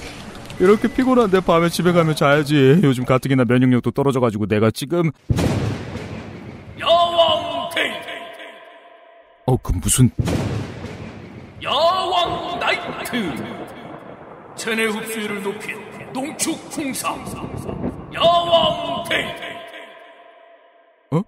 평산네이처? 내장 그래픽을 갖춘 안정적인 CPU, GPU의 가장 적절한 메인보드. 하드디스크만 써본 분들은 상상조차 하기 힘든 속도의 M.2 SSD, 기능성과 디자인을 모두 충족하는 케이스까지 이달의 PC로 빠르게 구매하실 수 있습니다. 010-8279-5568 원하시는 다른 어떤 사양도 대처할 수 있는 컴스테이션에 문의하셔도 좋습니다. 주식회사 컴스테이션. 잠시 쉬어가는 시간 광고입니다. 좀 전 광고에서 에디터가 다시 등장했고요. 네. 에디터보다 더 오래된 중요한 파트너로는 컴스테이션도 있습니다. 그렇습니다. 컴스테이션에서 서비스를 길게 받아보신 분들은 압니다. 서로 맞지 않는 부품들을 분석해주고, 네. 일반적인 먹통 상황의 해결법을 알려주고, AS가 필요한 부품을 유통하는 회사와 연결해서 대신 해결해 주기도 합니다.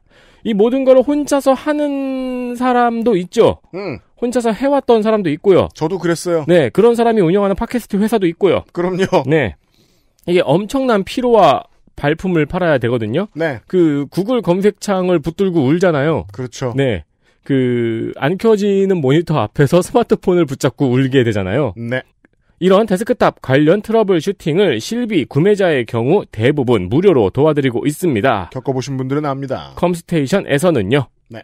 부품 가격이 괴상하게 춤을 추는 요즘에 데스크탑을 맞추는 일에는 중급 이상의 유저도 컴스테이션의 도움을 받아보시기를 추천드립니다. 네.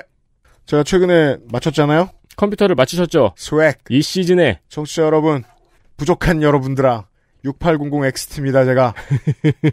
모르시는 분들이라면 3070보다 조금 낫습니다. 어떻게 주식에서 눈치 보는 것처럼 눈치 봐가지고 제가 쓸 걸 샀는데. 네. 남들 다 코인 캐고 있을 때. 네. 여전히 이제 데스크탑을 맞출 때 저 같은 옛날 사람은 한 달 정도 검색을 합니다. 네. 뭐가 좋을까 한 다음에. 그 다음에 다 사와가지고, 하루 정도 잡고 조립을 하죠. 네. 그 다음에, 충돌이 생겨서 또 서비스 받으러 몇 번 돌아다니죠. 네. 한 달 동안 검색하셔도 좋아요. 그 뒤의 과정은 컴스테이션에서 알아서 해드립니다. 근데 그 컴스테이션이 있으면 그 한 달 정도의 과정도 사실 필요가 없잖아요. 그렇죠. 저는 제 자존심에 문제가 있었죠. 그건 나중에 이경식 사장을 불러서 제가 얼마나 이상한 고객인지에 대해서 설명을 해드리도록 하겠습니다. 에디터 다음 주에 만나요. 빠염. 아니요, 이따가 또 봬요. 이따가 또 봬요. 네, 빠염.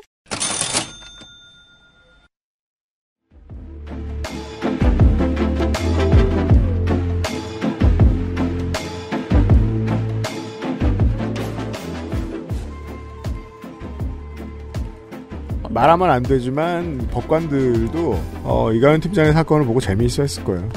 뭐 흔치 않은 와 이런 거다. 흔치 않은. 그래서 네. 근데 하루는 제가 이제 재판을 받으러 갔는데 네. 제 또래 20대 여성분이 재판을 받으러 오신 거예요. 되게 엄청 특이한 저한테는 너무 특이했었거든요. 흔하지 않아요. 네. 무슨 사건이지? 해서 내용을 좀 이렇게 들어봤어요. 네, 그랬더니 아직도 액수가 기억이 나는데 8만 원. 8만 원? 8만 원 그리고 300만 원. 뭐죠? 이게 이분이 일을 정기적으로 하기가 좀 어려운 상황이셨나 봐요. 그런 상황에서 돈은 또 필요하잖아요. 그래서 인터넷에서 재택 알바라는 이제 광고를 보셨대요. 재택 알바는 셋 중에 둘은 사기죠. 그렇죠. 근데 이분은 이제 그냥 알바인 줄 알고 했었는데 이게 알고 보니 이 사람 통장이 대포 통장 명의로 이제 빌려주는 거였고, 그래서 이분은 졸지에 보이스피싱 가해자가 된 거예요. 본인 그렇죠. 통장이 가해에 사용이 된 거니까요. 돈 세탁에 참여하게 된 거니까. 그러니까 이분은 이제 일당으로 받은 돈이 8만 원이셨대요. 그래서 8만 원을 벌기 위해서 재택 알바라고 생각을 해서 일을 했는데, 일을 했는데 알고 보니 범죄자가 된 거잖아요. 그거는 정말 저는 마음으로 이해하실 거라고 생각하는 게 청취자 여러분께서도 그 경제 규모가 작고 내가 벌 수 있는 돈의 규모가 아직 그렇게 크지 않을 때에는 경제가 어떻게 돌아가는지에 대한 이해도도 똑같이 낮아요. 그러다 보니까 어떤 일의 내용을 봐도 이게 적법한지 떳떳한 일인지 이런 걸 구분할 능력이 없을 가능성이 훨씬 높죠. 맞아요. 그냥 재택 알바라고 하니까. 이런 사람들이 피해자가 되기 좋다는 걸 알고 있으니까 이런 일들이 생기는 거고 되고. 맞아요. 근데요. 그래서 이제 이분은 벌금 300만 원을 받으셨거든요. 네. 판사님도 안타깝지만 이게 피해자가 또 존재를 하는 사건이잖아요. 금융사건 사기의 피해자가. 그래서 피해자가 존재하니까 뭐 이 사람도 어떻게 보면은 피해자이지만 동시에 가해자인 거는 어쩔 수 없는 부분이니까 그래서 결국에 이제 300만 원 벌금을 이제 받으셨거든요. 확신범이 아니라고 범죄를 안 저지른 게 아니니까. 네. 예. 근데 이런 경우들이 되게 많더라고요. 아르바이트 공고를 보고 이제 모집된 경우들이 많고, 네. 옛날에 국민권익위원회에서 조사한 내용을 한번 봤었는데요. 옛날 내용이네요. 네. 요새에도 근데 막 계속 매년 기사가 나오는 걸 보니까 아마 비슷비슷하게 계속 일들이 벌어지는 것 같아요. 근데 대포통장 관련된 민원 중에 30%가 아르바이트 공고를 보고 모집된 경우고, 그 중에 이제 절반이 20대다. 이런 결과가 있었거든요. 와, 그러니까, 이거는 노동 문제와 청년 문제가 섞여 있는 거네요. 그냥 경제 사기가 아니라. 그렇죠. 그러니까 이분들 입장에서는 뭐 예를 들면 알바 사이트에서 구인 공고를 보고 합격을 했는데 채용 담당자가 우리 회사 출입증은 체크카드랑 겸용으로 쓴다. 그런 경우 많으니까요. 네, 그래서 퀵 기사한테 체크카드랑 비밀번호를 같이 알려달라. 그래서 그냥 의심 없이 드렸는데 그게 이제 대포 통장으로 사용이 되는 경우가 있고, 뭐 그리고 우리가 하는 일은 재택 알바인데 구매 대행이나 환전 업무를 한다. 근데 이게 세금 문제 때문에 수수료를 알바비로 우리가 줄 테니 이 금액을 자기가 받을 수수료 빼고 나머지 금액을 이체해달라. 우리는 이거 세금 문제 때문에 그런 거지 뭐 이상한 거 아니다. 뭐 이렇게 알바를 속여서, 근데 알고 보니까 본인이 받은 그 돈은 사기의 피해금이고, 그렇죠. 이 나머지 금액을 뭐 현금으로 세금 피한 목적이다라고 말씀을 이제 그 알바 하시는 분한테 이제 하면서 현금으로 달라라고 하면 되게 자연스러운 수준이잖아요. 그럼 이 사람 입장에서 그냥 회사가 세금 피하려고 현금으로 달라고 하는 거구나. 소식적에 돈을 모르니까 돈을 모르면 돈이 더럽게 움직일 때 그게 더러운 줄 알아보기가 어려워요. 근데 알고 보면 이게 인출책이 된 거잖아요. 그죠? 인출책. 그 단어가 생각이 안 났어요. 네. 그래서 이게 알바를 그리고 돈을 벌려다가 범죄자가 되어버리는 피해 사례들이 계속 나타나더라고요. 근데 저도 생각을 해보면 내가 정기적으로 일을 하고 있는 상황이 아니고 뭐 그런 일을 구하기가 어렵고 그리고 돈이 필요하다라는 상태에서 재택 알바 8만 원을 인터넷에서 본다? 하면은 혹하죠. 저도 할 것 같은 거예요. 별 다른 생각 없이. 집중력이 조금만 떨어져도 엄청 기꺼워하면서 맡을 수도 있어요. 네. 나라도 그렇게 속을 것 같고, 이게 바로 대포통장, 범죄 이런 단어를 떠올릴 수 있을까 내가? 약간 좀 잘 확신이 안 되더라고요. 아이고, 우리 나이까지도 계속 서로한테 물어보고 그런단 말이에요. 야, 이거 피싱 아니냐? 이러면서. 자기도 모르겠으니까. 맞아요. 네. 모르는 사이에 그렇게 되어버리니까요. 그래서 그분의 재판을 보고, 그 다음에 이제 제 재판은 최저임금 1만 원 관련된 내용이었잖아요. 네. 그 재판을 하고 이제 집 가면서 들었던 생각이 이게 제가 잘못한 건 아니잖아요. 제가 가해를 하거나 잘못한 건 아닌데 뭐라고 해야 될지 모르겠는데 약간의 회의감이 들더라고요. 활동가가 활동을 하다가 부득이하게 현행법과 맞물리는 어떤 데몬스트레이션을 함으로써 재판을 받을 때가 있습니다. 그걸 하다가 집에 오는 거잖아요, 지금. 네, 재판 받다가. 네네. 근데요. 그런데 이게 최저임금 1만 원 해야 한다고 우리는 뭐 이렇게 하고 재판까지 받고 이러고 있는데 벌금 100만 원 맞고. 네. 이게 저 사람 삶에는 무슨 도움이 되는 거지? 라는 생각이 하나가 들고 또 하나가 저는 벌금 100만 원으로 이렇게 재판을 받는데 저분은 300만 원인 거잖아요. 그렇죠. 약간 그것도 약간 기분이 좀 뭔가 이상한 거예요. 예. 이게 무슨 상황이지? 약간 그런 생각이 들고요. 그래서 이게 우리가 최저임금 1만 원만 되면은 뭐든지 다 해결될 것처럼 이야기를 했던 게 있는데, 근데 이게 저 사람 삶에 도움이 되나? 그리고 최저임금이 일자리 수나 취업이나 이런 것도 연관이 된 문제잖아요. 사실 최저임금 1만 원이 된다고 해서 저런 사람들, 저런 케이스가 더 나타나지 않는 건 아니잖아요. 그럼요. 네. 근데 마치 이것만이 가장 확실한 효과적인 해결책으로 얘기를 했던 것 같아서 좀 고민이 들더라고요. 지금도 일부, 사실은 메이저를 차지하고 있는 일부의 노동 세력은 이관원 팀장이 말씀하신 그 주장을 합니다. 그 강인한 톤으로 모든 게 해결될 것처럼. 그쵸. 네. 요새는 약간 그게 기본소득 같아 보이긴 하는데요. 네. 딴 얘기지만. 그 얘기 나중에 한번 할 겁니다.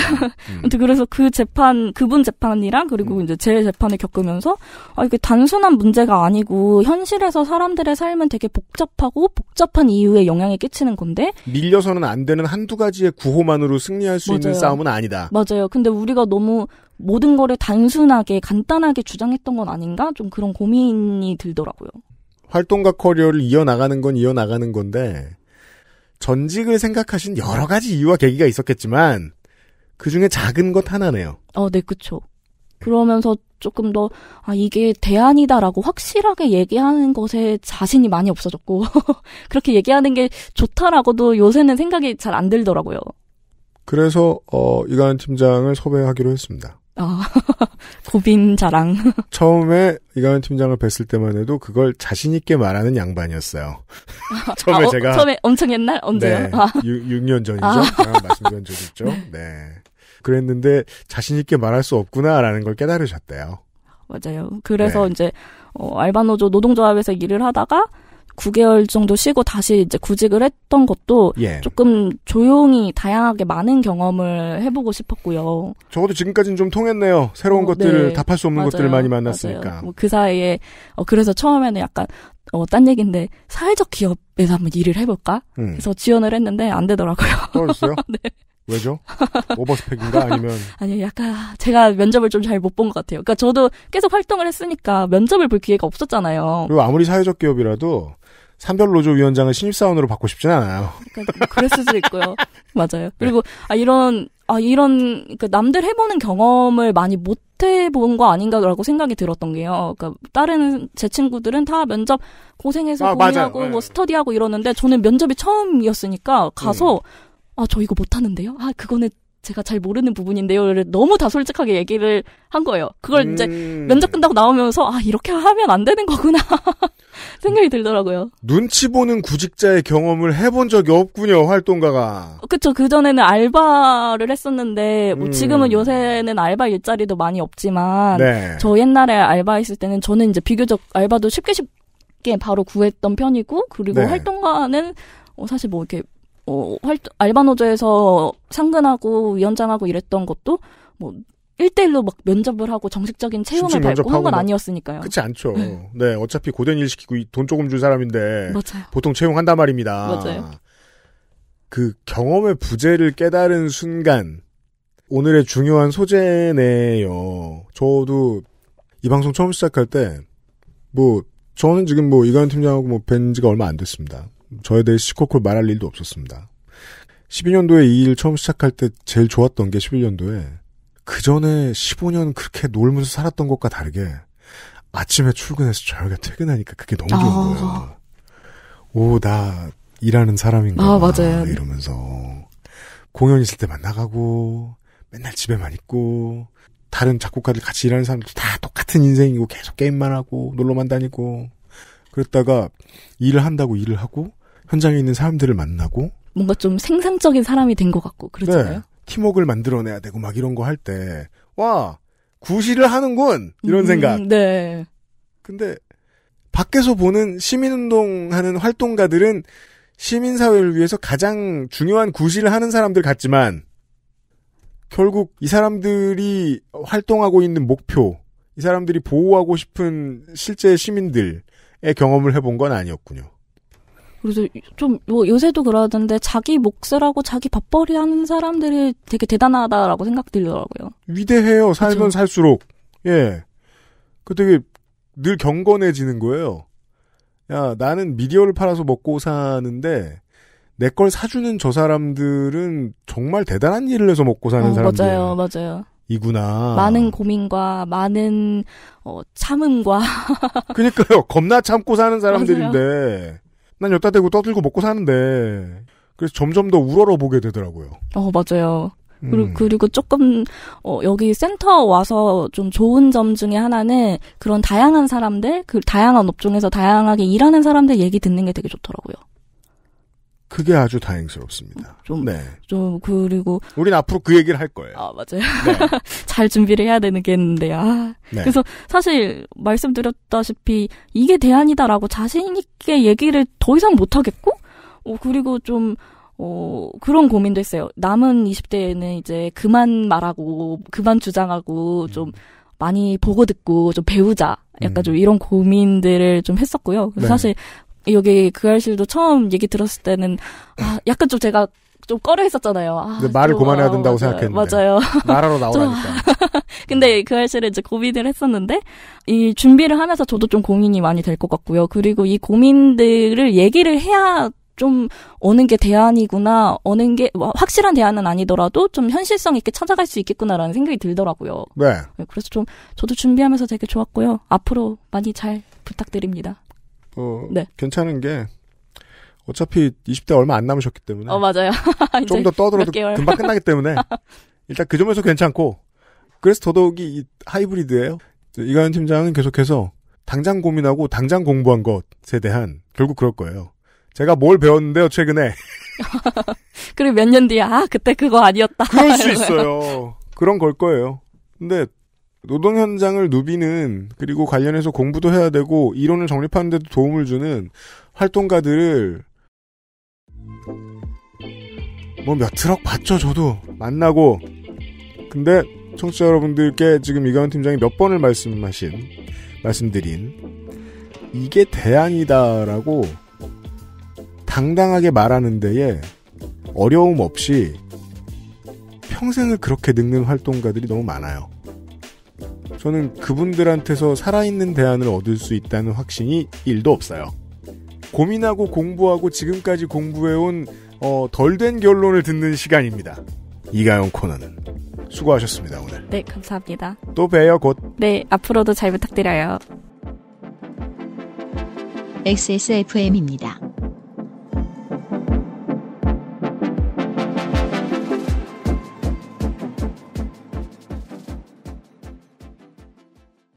Y존, 바디워시만으로 괜찮을까요? 괜찮지 않아요. 무엇보다 산도 유지가 중요하거든요. pH 5.0 약산성, 4가지 유산균 함유에 EWG 그린 등급까지 알러젠 프리와 무자극 인증으로 어떤 피부에도 사용 가능한 여성 청결제. 오늘부터 Y존 케어는 29days 블라썸 케어 포밍 클렌저. 소중한 사람들, 소중한 당신에겐 29days. 아스트랄 뉴스 기록실 뉴스 아카이브 5월 이번 주 뉴스 아카이브입니다. 카우치 개그. 매주 변하는 카우치 개그. 심슨 가족의 오프닝이죠. 예를 들어 제가 오래 본 TV쇼다. 덱스터 같은 드라마가 참 드문 케이스예요. 인트로 영상을 절대 바꾸지 않죠. 네. 늘 똑같습니다. 네. 왜냐하면 너무 잘 만들었고 너무 많은 것들이 함축돼 있거든요. 그리고 돈을 너무 많이 썼거든요. 그것도 그렇고요. 그렇지만 보통은 이 심슨즈의 카우치 개그처럼 매번 회차마다 뭐가 바뀌었지 이러면서 계속 쳐다보게 되는. 네. 이게 보통 TV쇼의 스타일이죠. 그렇죠. 심슨의 카우치 개그는 특히 전 세계적으로 많은 사람들이 주목을 하고 있죠. 네. 팬분들도 이것만 파는 덕질도 하는 분들이 계시고요. 맞아요. 뭐 이제 실베이 쇼메가 만든 오프닝도 있었고 그 80년대 헐리우드 액션 영화 스타일의 LAG 오프닝도 있었고요. 네. 호머 심슨이 약간 브루스 윌리스처럼 나와가지고 막 맞아요. 네, 보트 타고 빠밤빵 기억나요. 기억나요. 네. 그런 것도 있었고 저 같은 경우에는 가장 좋아하는 오프닝이 뱅크시의 오프닝입니다. 뱅크시. 네. 뱅크시를 상징하는 앞부분에는 이제 뱅크시를 상징하는 텍스트만 몇 개 나와요. 네. 뭐 칠판에 글씨를 쓰고 있는 바트가 그 얼굴을 가리고 있다든가, 네, 하는 그런 상징만 몇 개 나오다가, 갑자기 배경이 심슨 애니메이션과 관련 상품을 만드는 하청 공장으로 바뀝니다. 아, 그런 게 있군요. 네, 어둡고 지하에 있는 하청 공장처럼 그려지는데, 거기선 동양인으로 보이는 사람들이 심슨 애니메이션과 관련 상품들을 어두운 공장에서 유독물질을 사용해서 만드는 모습이 나옵니다. 이렇게 들으니까 알 것 같네요. 네, 아동노동도 묘사가 되고요. 그렇습니다. 네, 그리고 팬더, 유니콘, 돌고래 등의 동물을 죽이거나 학대해서 심슨 인형을 만드는 장면도 나옵니다.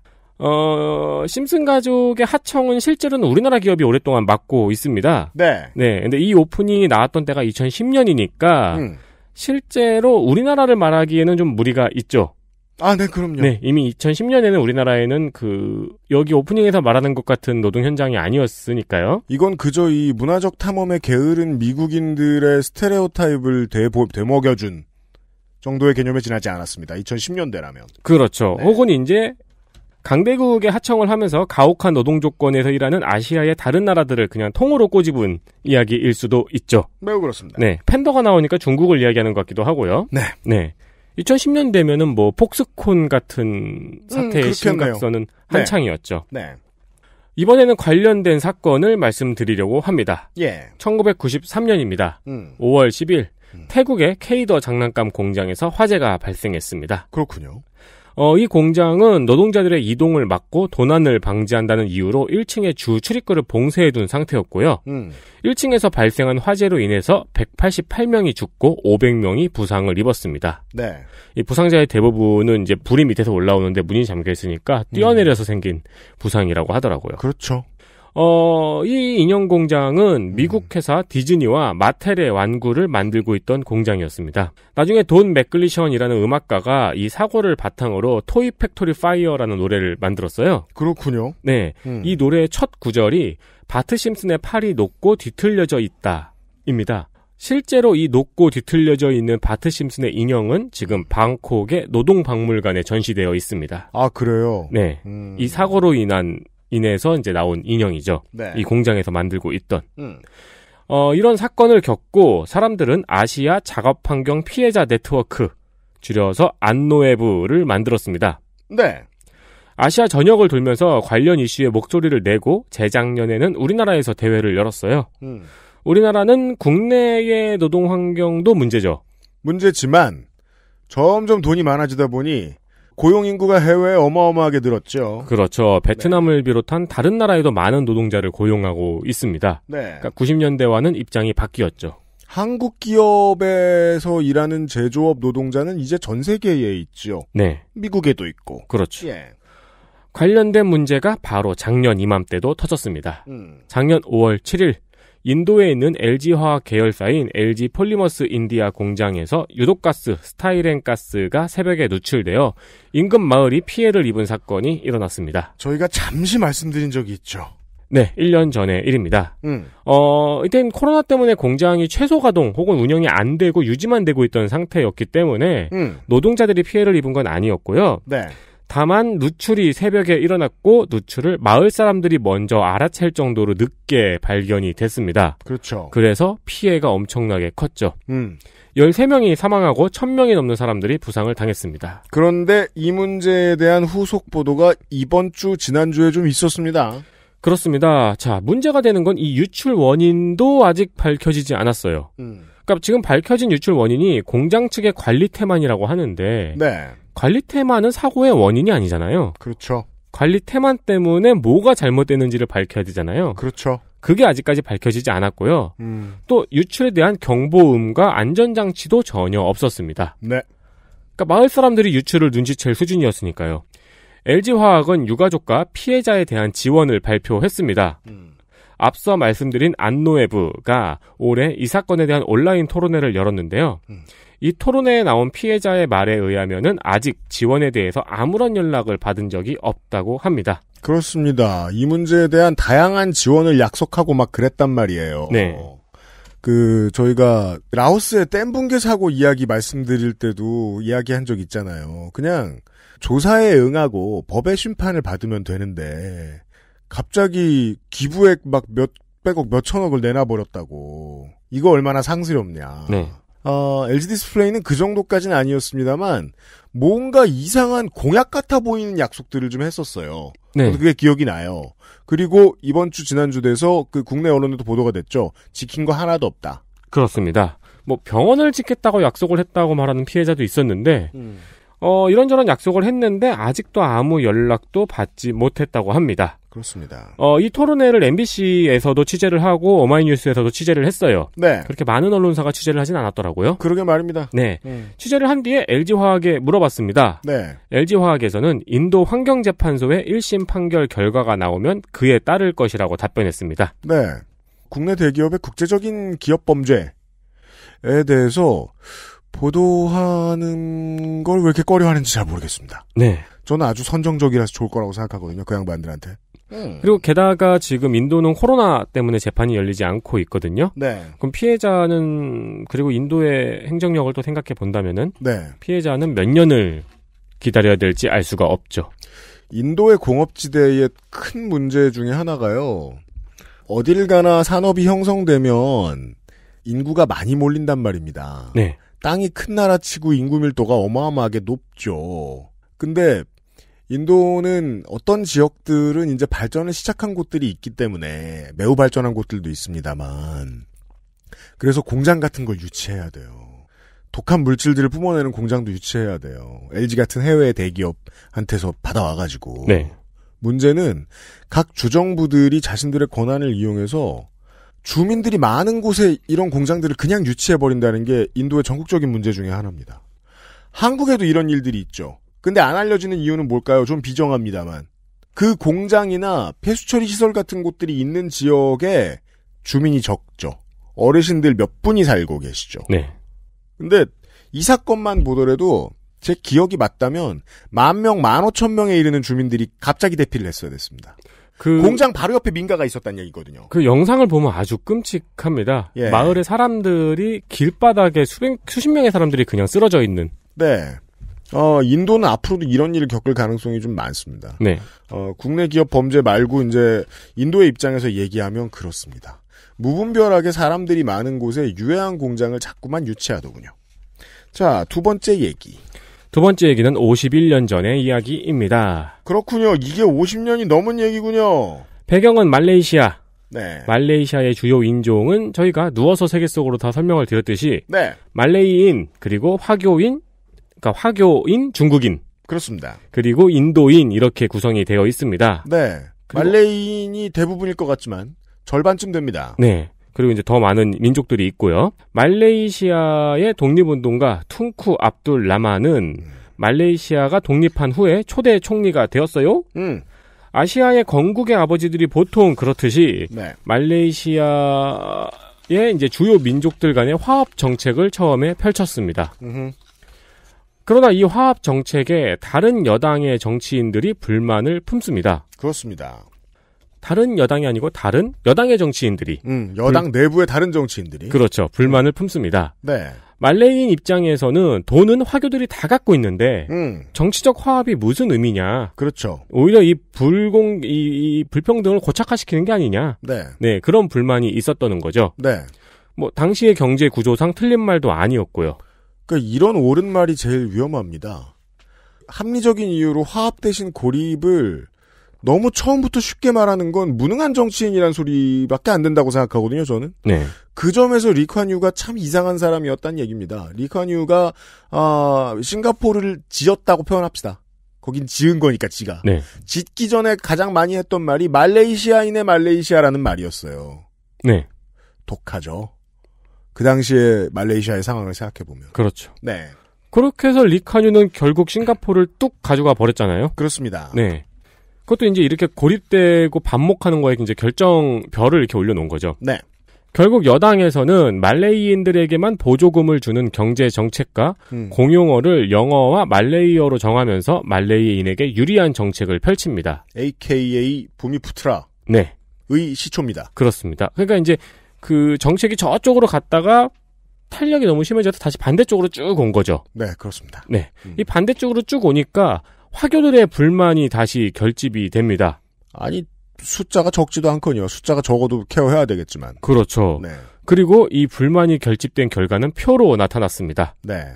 그 적은 숫자의 화교들이 자본을 쥐고 있었기 때문에 네. 표심은 정치반 자본반이란 말입니다. 그렇죠. 화교는 그래서 힘을 발휘하죠. 그래서 여당과 연정을 하던 중국계 정당들과 정치인들이 여당을 버리고 밖으로 나와서 결집을 합니다. 야당을 만들어서 선거에서 크게 승리를 하죠. 네. 화교들은 이 승리를 축하하기 위해서 쿠알라룸푸르에서 선거에서 승리한 기념 행진을 벌입니다. 뭐 그런 일은 있어요? 있을 수 있죠. 어느 나라 가나 있어요? 네.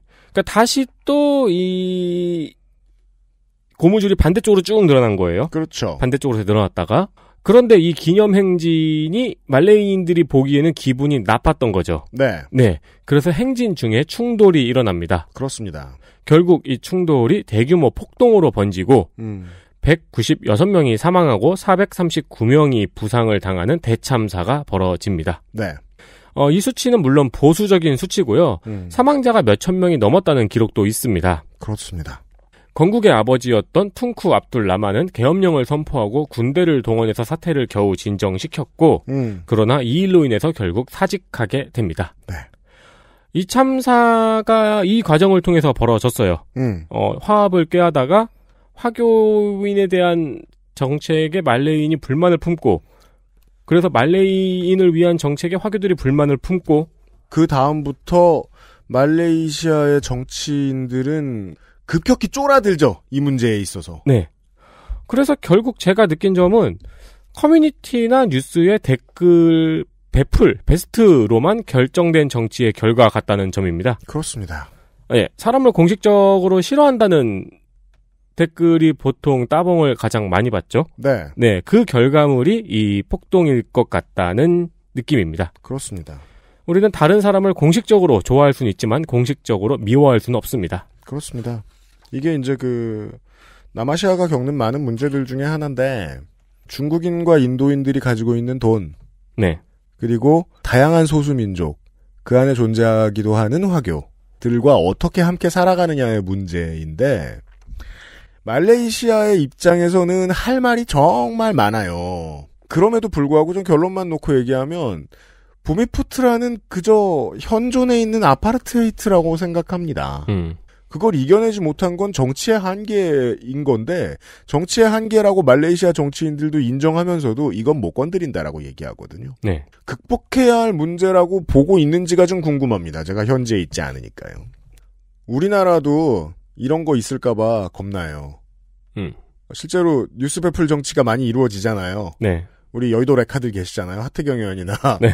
이준석 최고위원은 이제 당대표에도 도전합니다. 이 레카들 중에서. 네. 네. 역시 스타 메이커는 진중권이에요. 당대표가 레카하면 자동차, 꼬마 자동차 많이 나오는 애니메이션 뭐죠? 붕붕, 또봇. 아, 그렇죠. 네. 또봇 당이 되는 거죠. 레카들이 당 지도부에 있으니까. 여튼, 왠지 팬데믹이 풀리고 사람들의 평화적인 집회나 행사 같은 거 많이 있을 때 한국도 왠지 그동안 쌓인 스트레스 때문에 어떤 이런 테러리즘 같은 게 나타나지 않을까 하고 제가 걱정하는 측면이 있어요. 사실 게다가 포탈은 분명히 부추길 거고요. 그렇죠. 네. 그러니까 사실 전조는 선거 때마다 있습니다. 네. 네, 유세 현장의 테러가 소규모로 있었죠. 그러니까 말이에요. 네. 그게 줄어들기는커녕 격화될까 봐요. 네, 2022년에 제가 그게 좀 걱정입니다. 자, 뉴스 아카이브였습니다. XSFM입니다. 순행은 커스터마이징에 따라 효율 차이가 큽니다. 컴스테이션에 문의하십시오. 주식회사 컴스테이션. 에디터가 밖에서 받은 이유가 있습니다. 그쵸. 이런 거는 위험해요. 할 말이 너무 많아요. 네. 에디터 이게 부당노동 대백과 사전이기 때문에. 네. 근데 그럴 각오를 하고 들었는데 네. 기상천외한 게 너무 많더라고요. 아, 성공. 윤세민이 모르는 것들이 쏟아져 나왔다. 제가 궁금한 건 그래서 그 비트코인은 불법이에요. 얼마일 때 받아서 그렇죠. 아니 근데 그 아르바이트를 한 사람이 그 비트코인으로 월급을 받았다 쳐요. 일단 불법이에요. 그러니까 예를 들어 이렇게 보자고요. 8,000일 때 0.01을 받아서 네. 만약에 진짜 비트코인이었다면 다른 게 아니라 네. 지금 5,000일 때도 0.01을 받는다. 이렇게 생각할 수 있는 거예요. 네. 그럼 그건 부당노동이죠. 잘못된 투자가 아니라. 그렇죠. 아니 그리고 설사 300일 때 받았다 쳐요. 네. 아르바이트를 하는 입장에서 그걸 어떻게 묵혀둬요? 바로 현금화 시켜야죠. 그렇죠. 네. 근데 또 그래서 묵혔다. 뒤집어 생각해 보자고요. 올랐어. 사주는 똑같이 줄까? 아니겠죠. 왜냐하면 법에 없는 거니까요. 네. 그때 또 흥정할 거 아니야. 고로 부당노동이에요. 그렇죠. 예, 근데 사실 우리가 여기서 지금 해석한 것처럼 떠들고 있지만 이런 류의 분화된 이상한 부당노동이 얼마나 많을 거예요. 우리는 거대한 세계 앞에 문을 열었어요. 문을 열었더니 헤매고 있는 이가연 팀장이 있었던 거예요. 네. 만난 거예요. 네. 네. 제가 하나 더 말씀드릴까요? 좋아요. 사례? 네. 13분의 1 계약이었어요. 2000년에서 2010. 13분의 1 계약. 네. 그 흔했죠. 13분의 1 계약이었고 한 노동자가 한 5년을 일했어요. 그리고 중간중간 연봉 인상이 됐어요. 조금씩. 그리고 이제 퇴직을 하려고 그래서 퇴직금을 받으려고 하는데 퇴직금이 없다는 거예요. 13분의 1이면 당연히 쌓여 있어야 될 거 아니야. 그렇죠. 예. 왜 없었는지 아세요? 왜요? 여태까지 13분의 1에서 그 1, 퇴직금분의 1 그거를 연봉 인상분에 넣어서 줬다 이거예요. 그럼 거짓말한 거네요. 그렇죠. 그렇게 해서 그냥 나온 사람이 있었어요.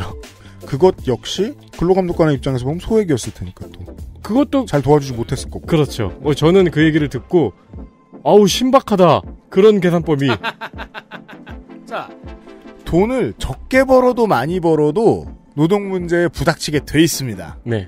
이런 류의 문제들이 사회 이슈가 되지 않는 되게 중요한 이유는 잔인하지만 이렇게 말씀드려야 되겠습니다. 현장에 있는 많은 사람들이 고민하는 걸 게을리하기 때문입니다. 고민을 열심히 하는 이가연 팀장과 다음 달에도 만나보겠습니다. 뭘 고민했나?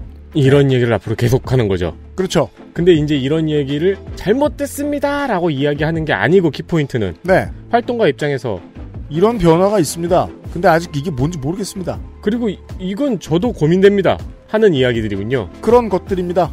노동활동 일을 하시는 분들 아니더라도 그 누구라도 마찬가지입니다. 들어두시면 도움이 될 겁니다. 왜? 조성수 소장하고 지난주에 얘기했죠. 환경의 변화와 자본의 변화는 결국 노동의 변화와 직접적으로 관련이 있습니다. 네. 노동을 변화시키지 못하고는 지구도 살릴 수 없고 나도 살 수 없습니다. 따라서 전 세계에서 시사를 다루는 데에서 가장 많이 고민해야 될 영역을 건드릴 겁니다. 그리고 참 노동시장에서 혹은 소비시장에서 성선설을 믿지 않는 저로서는 네. 윤리적 소비가 트렌드가 되는 날이 올 거라고는 믿지 않았었어요. 그래요? 네. 네. 근데 됐잖아요. 네. 요즘은 또 윤리 경영이 트렌드잖아요. 네. 네. 도움이 되는 원천 자료들을 많이 만들어낼 수 있기를 바랍니다. 앞으로 이가연 팀장하고 함께. 이가연 코너는 6월에 인사를 드리도록 하겠습니다. 새 시대의 이야기를 했기 때문에 이번 주에. 네. 다음 주에는 선생과 함께 구시대의 추억을 이야기를 보겠습니다. 정말 추억에 푹 젖으실 거예요. 벌써 그 원고가 나왔나요? 원고 나왔습니다. 그게 가장 놀랍네요. 힌트. 지난번에는 손이상 선생하고 이게 내가 손이상한 관계 맞죠? 락앤롤 이야기를 했습니다. 대서양을 헤엄치는 이야기를 했죠. 네, 그렇죠. 락앤롤의 이야기를 했습니다. 네. 다른 장르의 이야기입니다.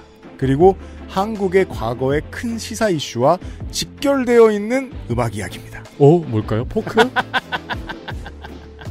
기대해 주십시오. 다음 주는 이상평론으로 인사를 이번 한 주도 함께해 주셔서 감사합니다. 다음 주도 열심히 하죠. 윤세민 에디터하고 유승균 PD였습니다. 그것은 알기 싫다 413회 마무리합니다. 안녕히 계세요. 다음 주에 뵙겠습니다. XSFM입니다. I, D, W, K